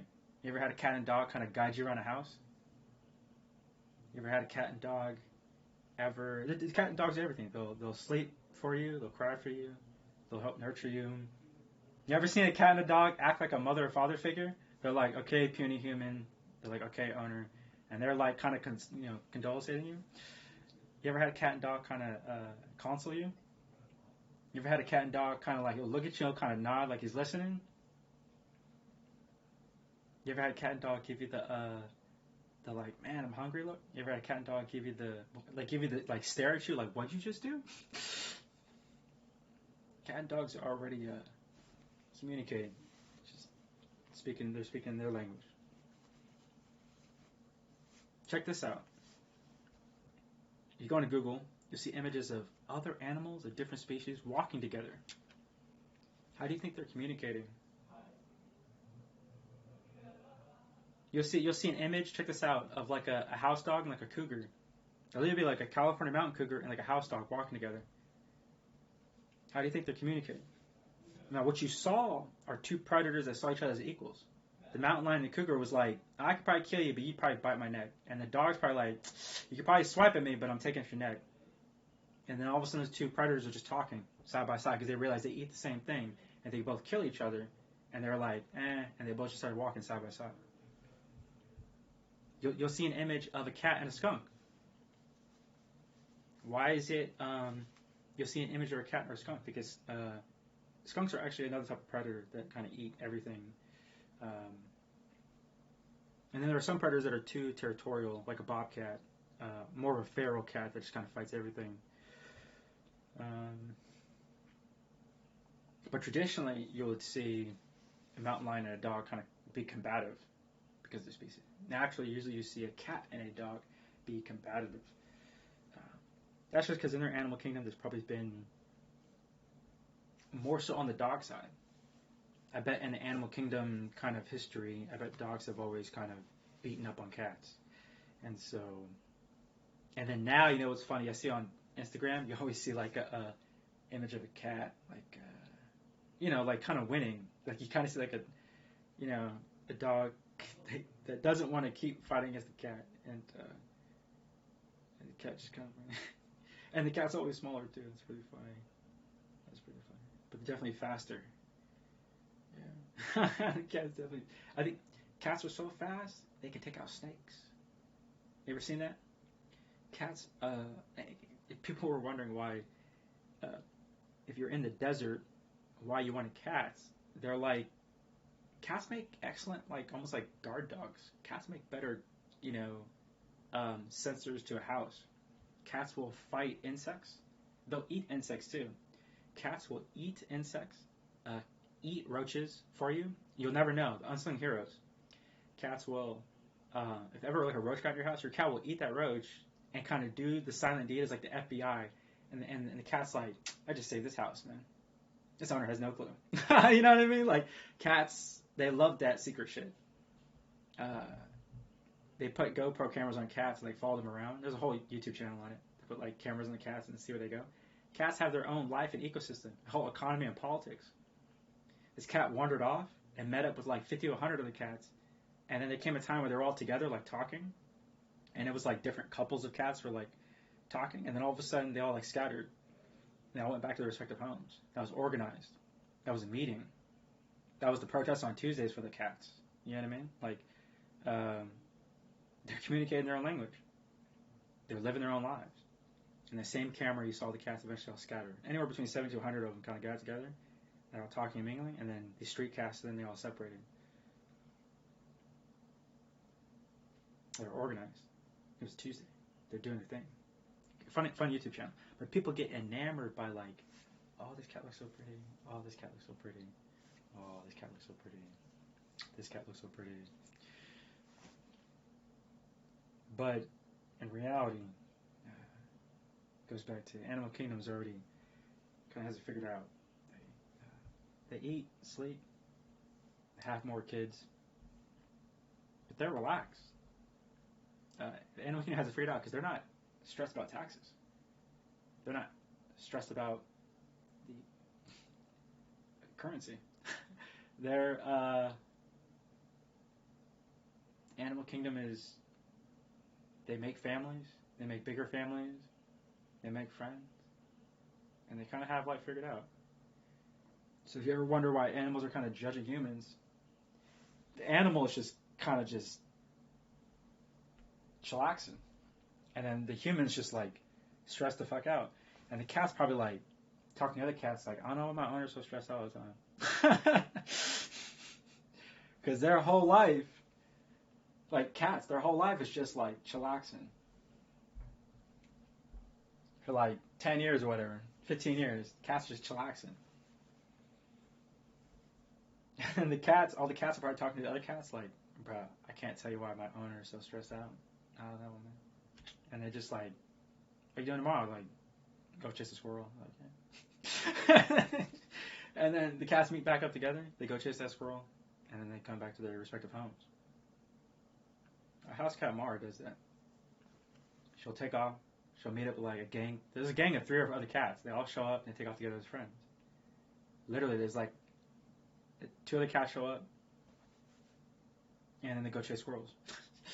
And then they like say goodbye, and they each go back to their respective homes, and then Mar comes back here. But she has like a lot of friends. I don't think she has boyfriends. Maybe our house cat does have boyfriends. Maybe that's the other cat she's meeting up with. You know what I mean? But our house cat Mara, she's like neutered too, so she can't have kids. But that she either has like 3 girlfriends or she has like 3 boyfriends. I don't know. I'm not gonna check the sexies of the other cats, but yeah. But that's on her. But that's her life. But then for humans, of course, stressed out with taxes, currency, probably like other life stressors or whatnot.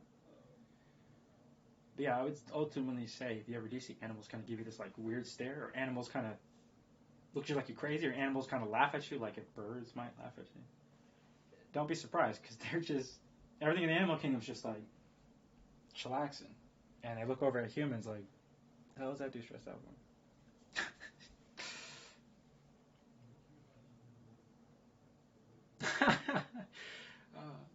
That'd be a fun Adult Swim 3D animation like skit or something like that or whatever. I would just have to like write out like 90 pages of like a comedic kind of animal.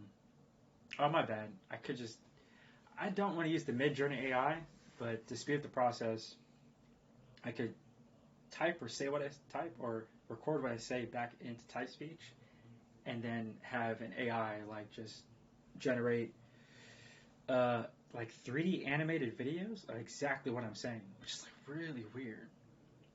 It's really powerful. Really powerful tool. Here, I'll show you all real quick. You have to understand how far AI to create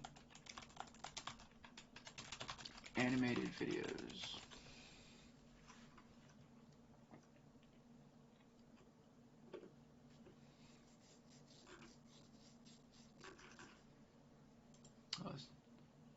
I did. Hold on.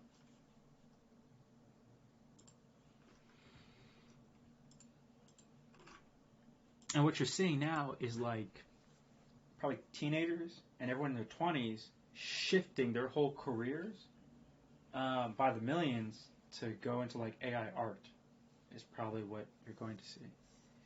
And so, but even then, there's still kind of I think there's a place for artists in AI art, which I know sounds weird, but what you're looking for is I still want artists to design. How can I explain it? All AI art, every single. It's not even AI art. It's actually it's the same machine growth learning algorithm that's stripping, that's destroying other people's art and then regurgitating it back out. So it goes back to ill-gotten gains. Every single AI system now, even now, is using data that was stolen, which goes back to ill-gotten gains. So if the federal government wanted to like step in and just like kind of just with a policy and take control of all these AI companies, incredibly dangerous. Because it's ill-gotten gains. All that data set is stolen art of artists. And then they use that to literally create the intelligence of their model. Ill-gotten gains. Federal and state government can just come in and seize all their assets. Like criminal activity. Stealing people's artwork. Stealing people's valuable artwork that has monetary prices attached to it to increase the intelligence of their AI models. Ill-gotten gains. Illegally. So the state and federal government wanted to roll in and just policy sweep, shut down or take control of all the AI companies. They can't, because quite literally, the intelligence of their models are based off of stolen data from artwork that has a monetary value. If you do not understand that, now you know.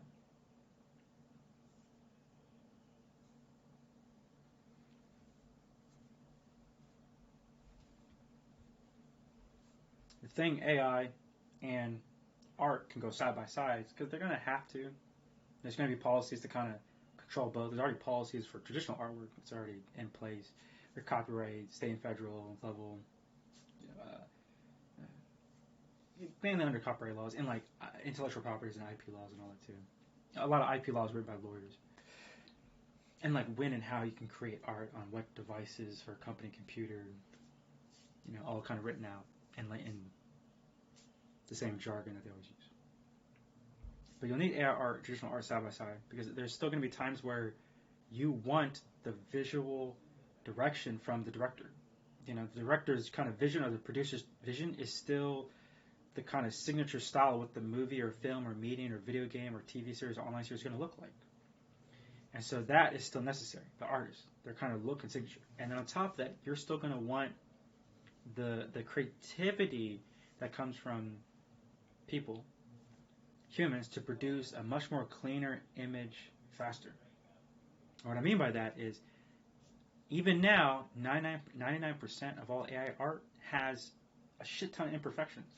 Everything from composition to lighting to like the fingers messed up to the hair doesn't make any sense to like the clothes are like popping out of their skin. You know, like 99% of the AI art today is all messed up, ugly looking, quite literally. And I was about to show y'all some AI art.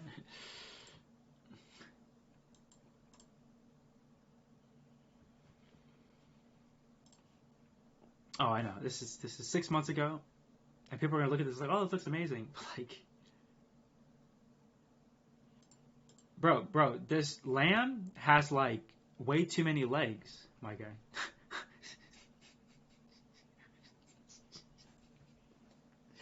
So like every image, it's like you can see it like it kind of grew and then it grew and then it grew and then it grew again and then it like generated and then generated and then generated again. It kind of generated up, generate up. Nice. No, you could probably control how you want the clouds to look. You can see the wave pattern in the sky. See how the light bends up and then bends down, bends up? You see kind of a wave. The stretching of their algorithm. You see the lower basin, the wall, a higher basin, and the lower basin. There's a wave right here.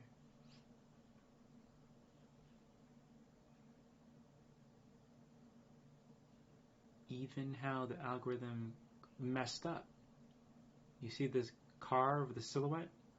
It was as if they were trying to generate the clouds or an ocean, and then it didn't understand, and then it just grew again like a tree. So it went up, built, up, built, up. Did it again here? It's like up, and then generate again, generate again, generate again. It actually looks like there's a face too, like 2 eyes, a nose, and a mouth, and a head, and 2 eyes popping up. It's always weird imperfection. I mean, it's AI; it doesn't understand.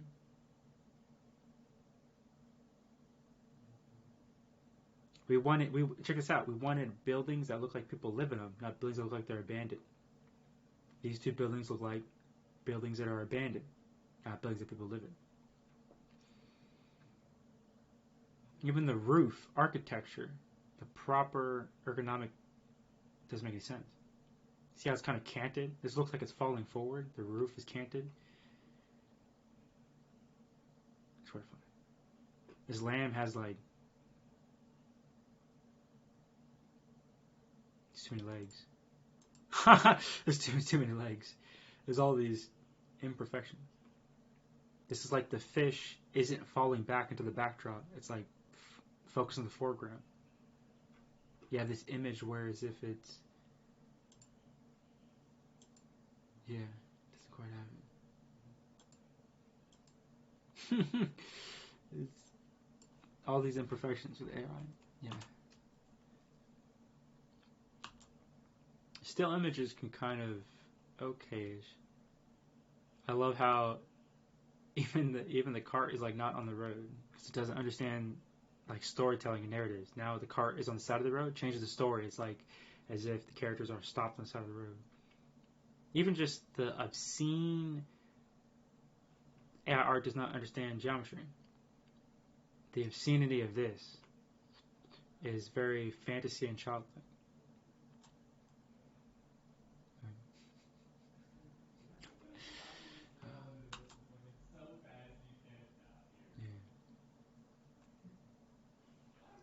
And this is only last year too, but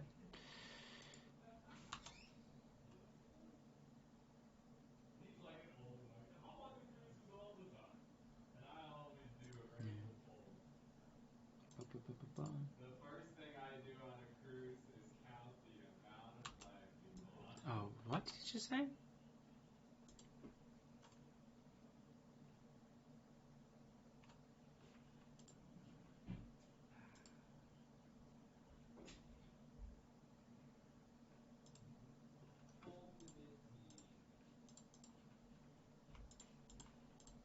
Why did he just say Balenciaga meme?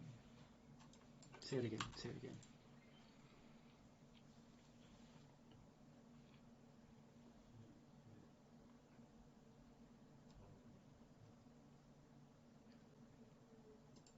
Oh, it's a sponsored ad from Epidemic Sound from Balenciaga. I see.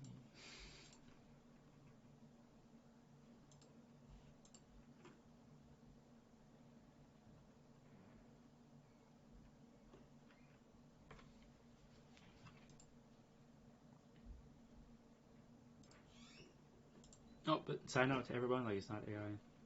It's machine growth learning algorithm. So like.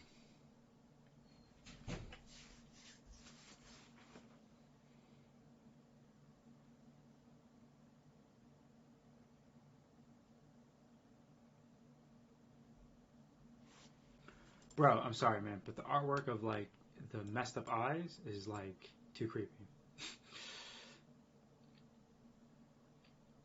We called that the uncanny valley.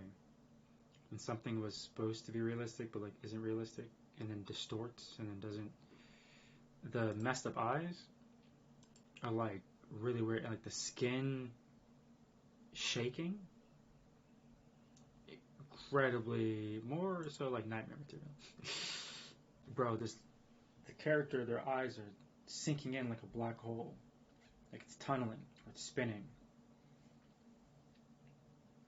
and then the skin is like being rippled because the eyes are sinking into a black hole because the AI can't create an eye. What?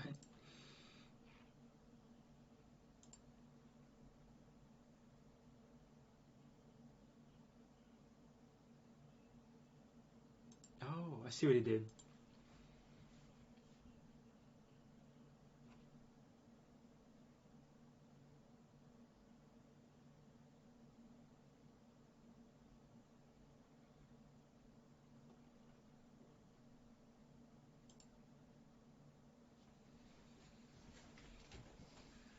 Well,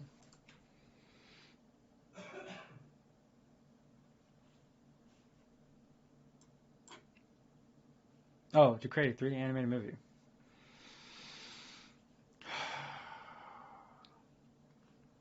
Doing?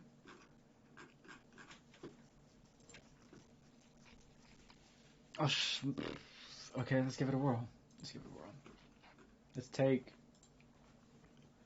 one of, however many stories I've created. Let's take, well, it's one of like, one of like 30 stories I've created. We have, oh, they can't see this. Oh my goodness, that's hilarious. We're on the wrong thing the whole fucking time.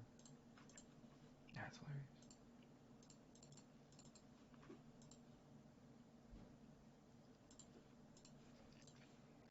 Okay, we had,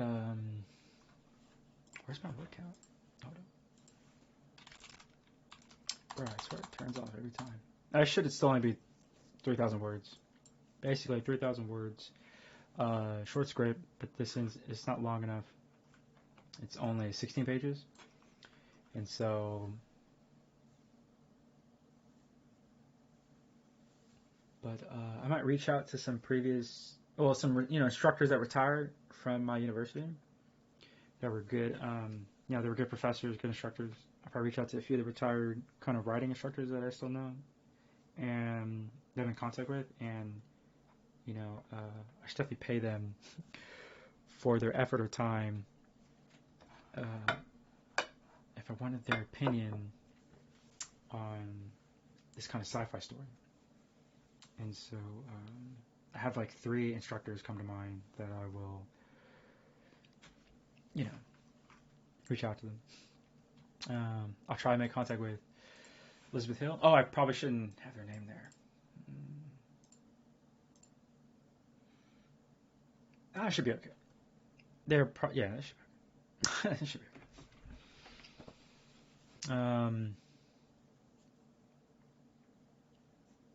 This was a few years ago. Maybe 3.5 years ago, right?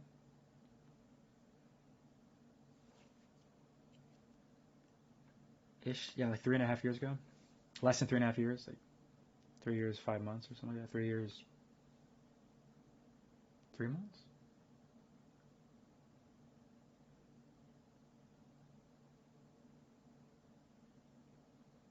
Days.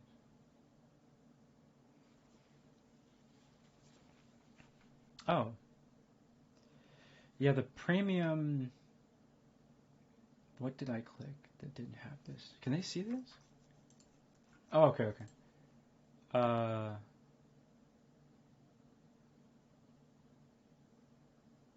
Show me what this is. No, where is this more? No. Where?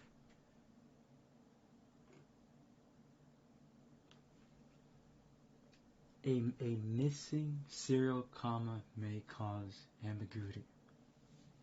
An unknown. The brother's name Adam and Jane? Oh, you can't refute with the question. That doesn't make any sense.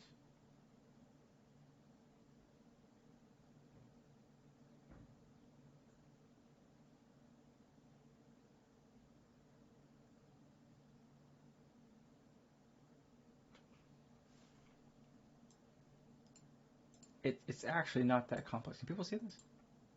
Oh, they cannot. Because my camera's in the way. Okay, let's just turn off the camera. Ambiguous versus clear. Actually, the funny part, they were saying, like, depending on the context, missing serial comma may cause ambiguity. And I was just like, it should be implied. It should have already been. Connect the dots. Hey, what up, Kat? What up, Mark? Yeah. Hey, what up? Oh, they can't see the camera, but hang on.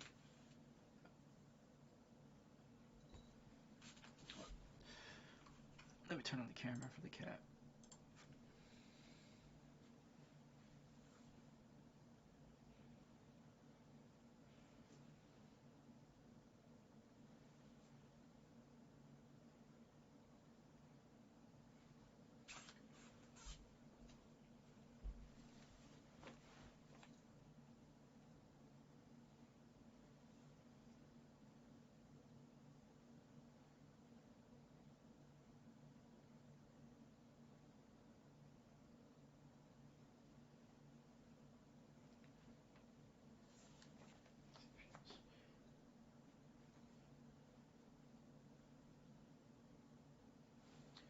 Do your thing.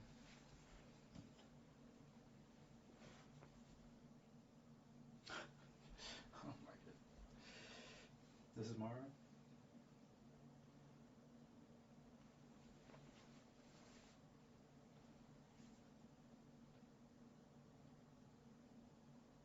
Oh, she's smelling the food. There's pizza. Actually, she smells, or she might smell the burrito.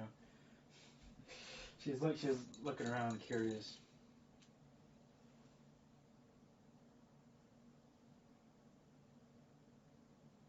Yeah, she's staring at the food. She can smell the food. That's probably why she came to my room. She can smell the food.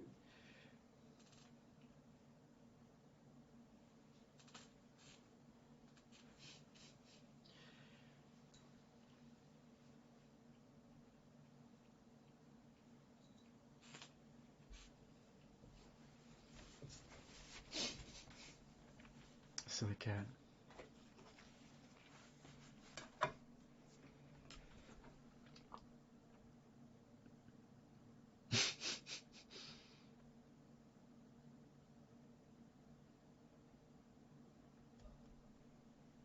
She taking off? She's walking. Yeah, she's taking off. She just wanted to stop by and say hi.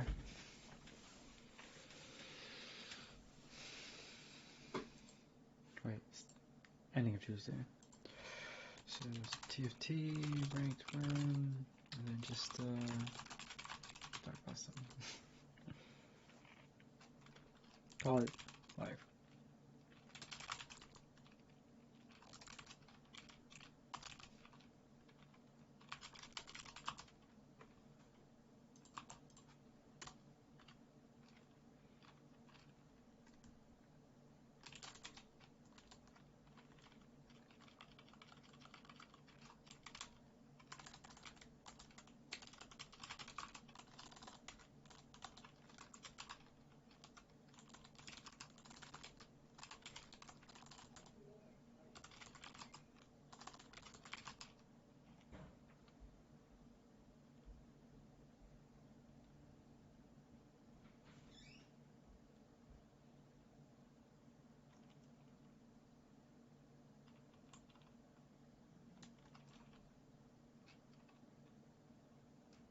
Hmm.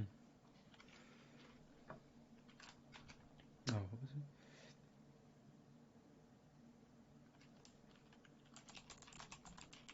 I actually don't even want to type jellyfish.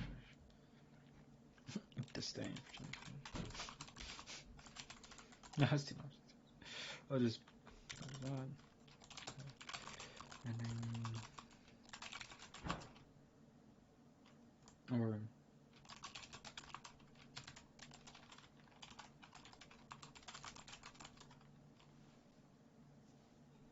oh, possible.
I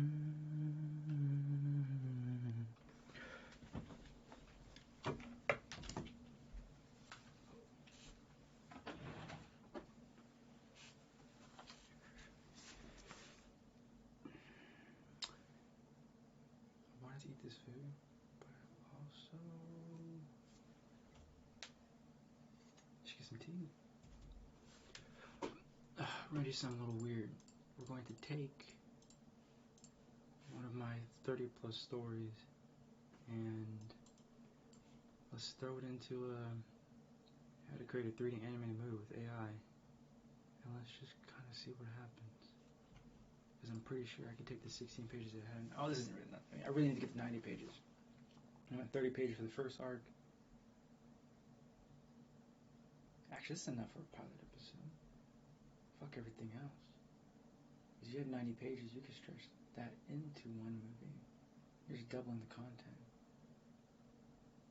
Or you could extrapolate and take 90 pages. That's why companies want it.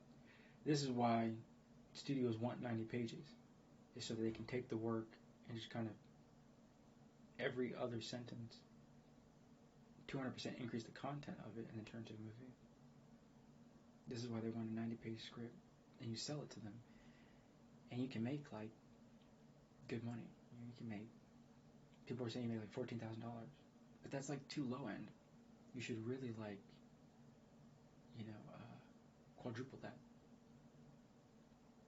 You should quintuple that. Whatever you're selling to a company, you should times by 5. So like your script shouldn't be 14,000. It should sell for 90,000. But this is a studio that's going to generate millions of dollars off your content. So even though I've only written out 16 pages for one of 30-something plus stories, and I can't even really share the other images because that's too much information. If I was to click the doc file area, there's other pieces of works, of scripts, where I can't show that off yet.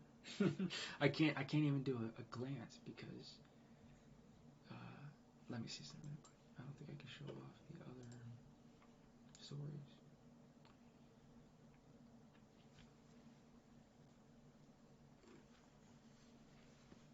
There's a story called Time. It was a story about samurai and like ninjas. That was done back in 2022. The Crucible is a fantasy story, and the Crucible is, when did I first start?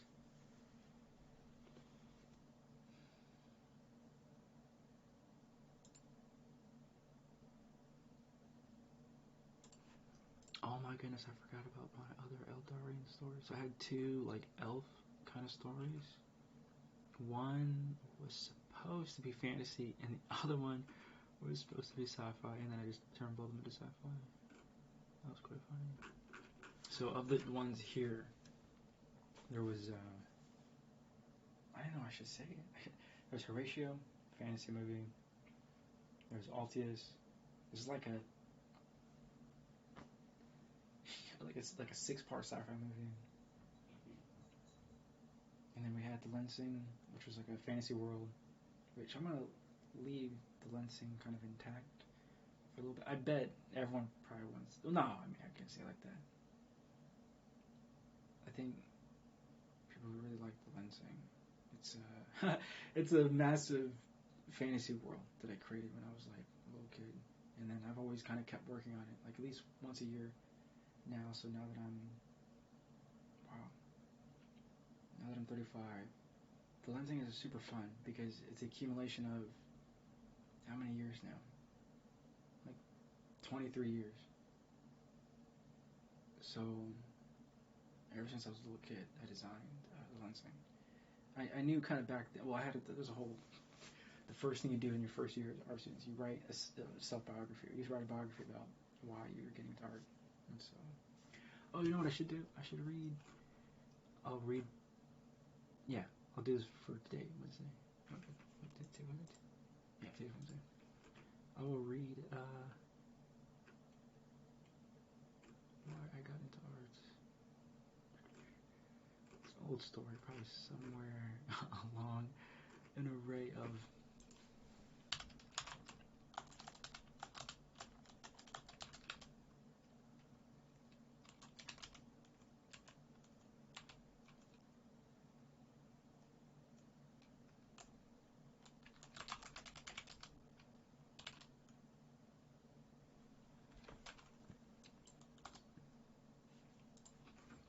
I just had to go back there.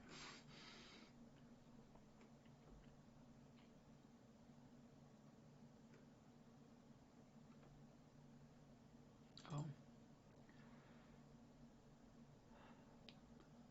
That's why. Well, I'm more so sad by the title. I am.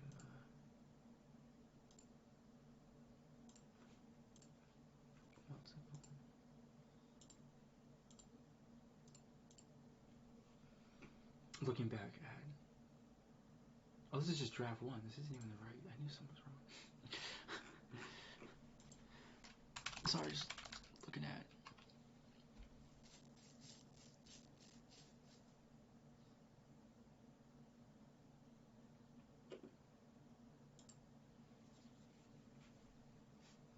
Oh, this is the one. Yeah, it was under. Okay, my bad. I found it. Oh, I found the title. How many pages was this? It's not even that long. I feel like this should be longer. Oh, yeah.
No, just reading a paper that I don't know if anyone should see.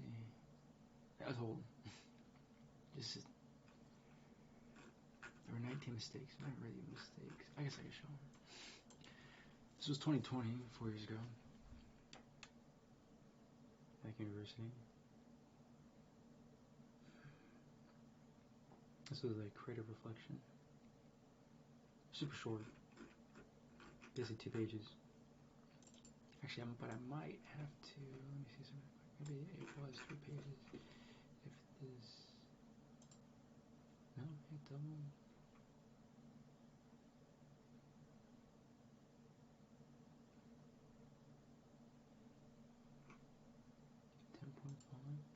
What was 12? Does it all of a sudden become 3? It does all of a sudden become 3. It looks much more readable for the eyes.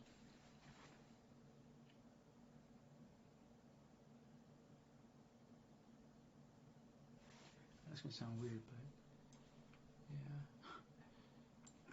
yeah.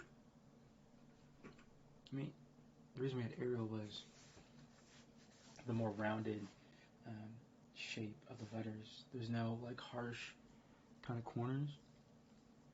They're all kind of curved edges. So when you use Arial, it's just everything's a little more curved. It's just more pleasant on the eyes. And so, if you go, to a different font style, like if I did Garamond, and let's say I increase this to, it, of course, looks different. But I also just thinking, I know it's gonna sound weird, but what happens if I go bold? Is it too much? It's almost like too funky or something. Maybe this could be centered.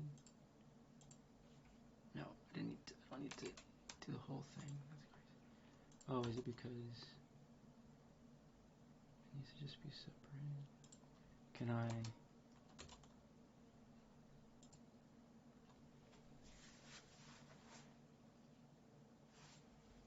Why is it? What is this? Oh, it's saying there was like 19 errors or whatever, but I'm like, why can't I see which?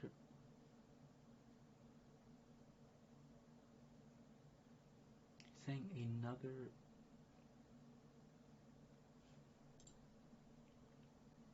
I'm gonna ignore that.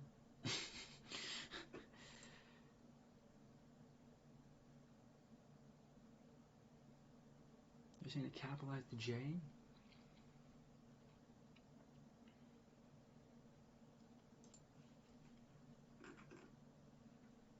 Why did it not just jump to here? Why did it jump to... Why did it hop down if this was the next thing that needed to be edited?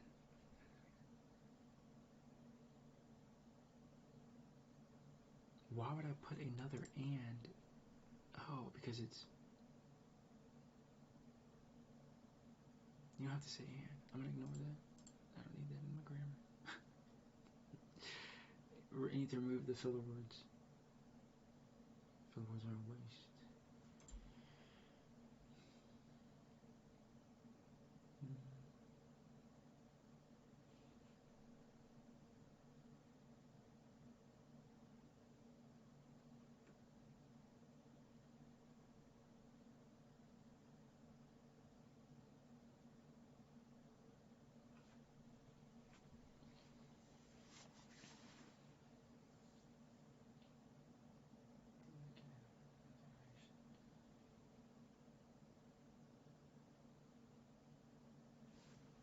I'm going to ignore it. They don't quite understand what I'm thinking.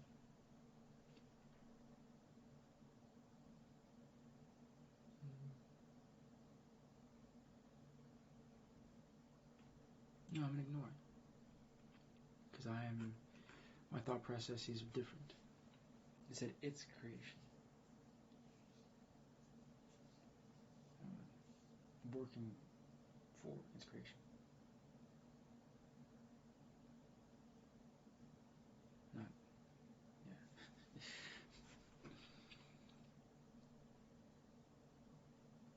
And there's no need to say I, because I've already used I plenty of times. So when it's saying I cannot truly say but I. Like you would never.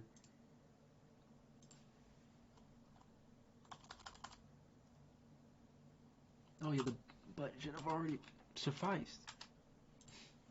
I cannot truly say, but can say from my creation. Help it else to live naturally for the character. So again, even though they're saying I'm incorrect because of I want, it just there's no need to say I again if you've already said I like a ton of times in a paragraph. I can truly say, but can say from my creation because I'm already speaking. So would I continue to say I? Help it else naturally for the character.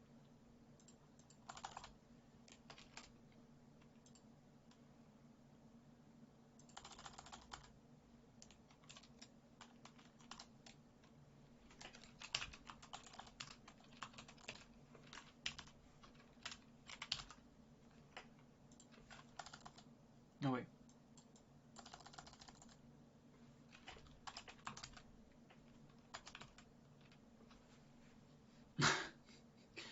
What is it saying now?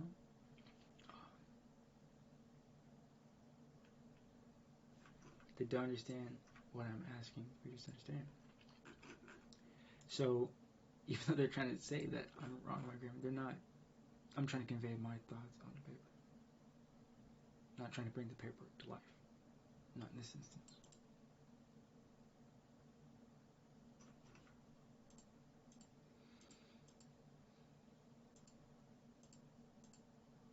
Oh, correctness. Yo, fuck their correctness, bro. This is just me being creative and reflecting. And then Grammarly's like, hey, bro, your correctness is 16 up. To whose correctness? To whom? And the clarity, they're like, remove the phrase about. Damn, bro, clarity wants to ding me 20% or something because I didn't. Because they're like, positive be that time spent writing the short story feels about right. Yo, fuck their correctness, bro. Hey, yo, fuck their version of clarity. If my clarity, give yourself a pat on the back. Are you like, they testing me? Like, the fuck is this? You feel me? Like, what? I can literally tell all this shit to fuck off. Capitalize the king. Yo, fuck your king, bro. And, yo, fuck and. Get the fuck out of these filler words. Get the fuck out of my paragraphs, bro.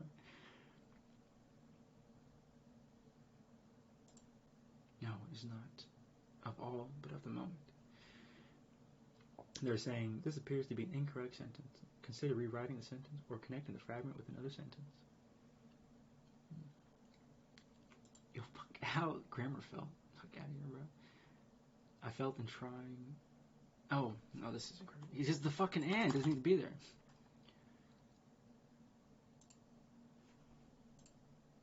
Why didn't grammar not just tell me the beginning? Okay, this is like a double, so this is me just typing too fast. Why didn't it just fucking remove? Oh my god. The and should never be. I bet.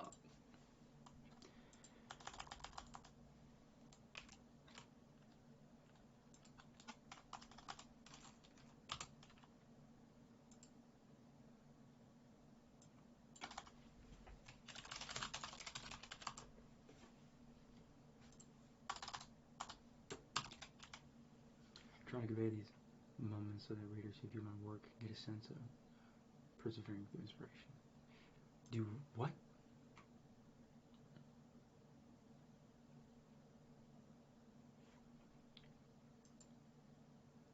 Hey, Grammarly.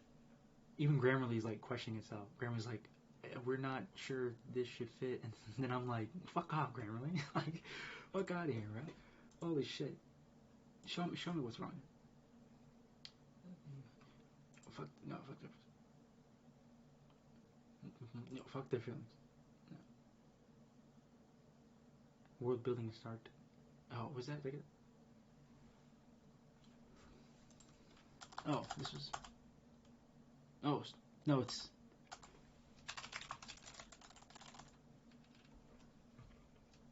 Oh, wait. Oh, hold on. I think I know what I did wrong. No. Here.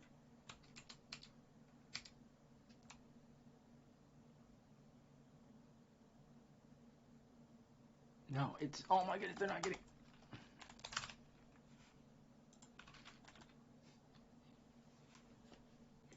And then it's gonna be like, no, it's the feeling of not, that is already past tense.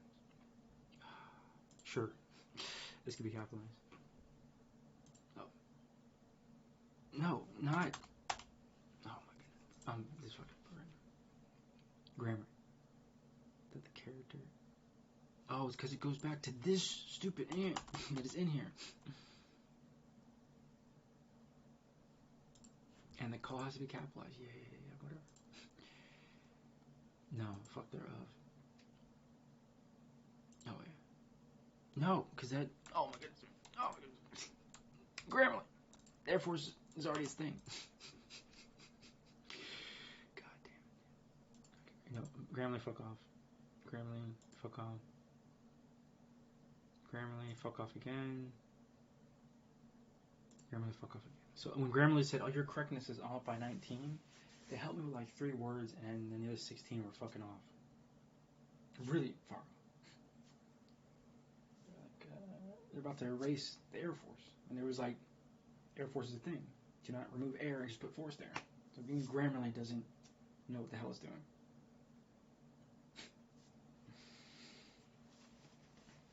You see what I'm saying? Y'all saw that? And even then it was trying to fix the wrong things I'm trying to convey, how I'm feeling in the motion, not trying to bring the work itself to life. Trying to convey my meaning on paper. But Grammarly is like doing some weird, removing context. It's not I enter the force, it's I enter the Air Force. Very key distinction there, Grammar. And then it's trying to like no critical issues. Your correctness is good, clarity is good, engagement is good, delivery is good. So the correctness is supposed to improve spelling, grammar, punctuation. Well, your grammar for Grammarly, your grammar fucking sucks because they're fucking up. They're conforming and not creating. They're not assisting, they're controlling. There's a difference. Clarity helps make your writing easier to understand. I think my clarity was already pretty clear. It was pretty clear. There was just one thing it said. They said change the about. So, cool. Engagement was already off the, delivery and engagement was already unique and present, and the delivery was already 100%. They're saying punctuation and compound complex sentences. Why is it compound and complex sentences? Because Grammarly there are 44 advanced issues. Why is it 44 advanced issues? Why isn't Grammarly not just teaching from the beginning? Like, you tell me I could design a company that does everything that Grammarly does, but doesn't charge a premium, and then I could just sell ad space and still thrive? Ooh. Quite interesting, quite fascinating. What was it again? Quite advanced. Fucking Grammarly, bro. Incomplete sentences. Yo, fuck out of here, man. And your non-complete sentences.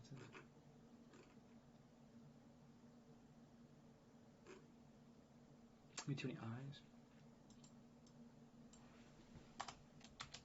Too many eyes, man. It's probably the first thing like any of my other. I already know.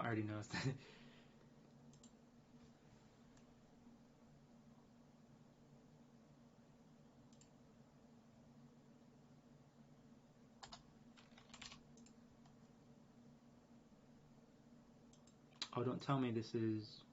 Is it like this?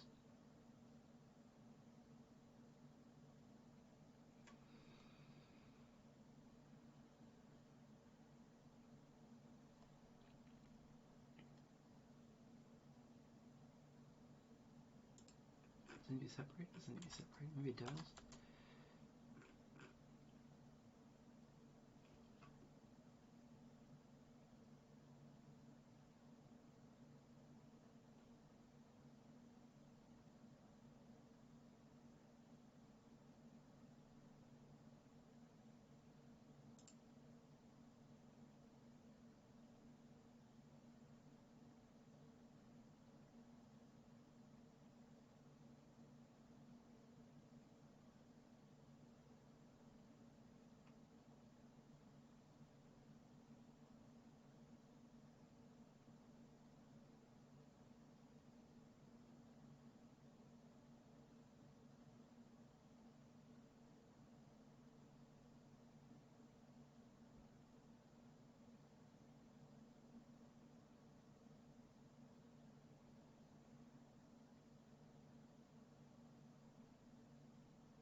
Oh, this was huge. This was the creative reflection is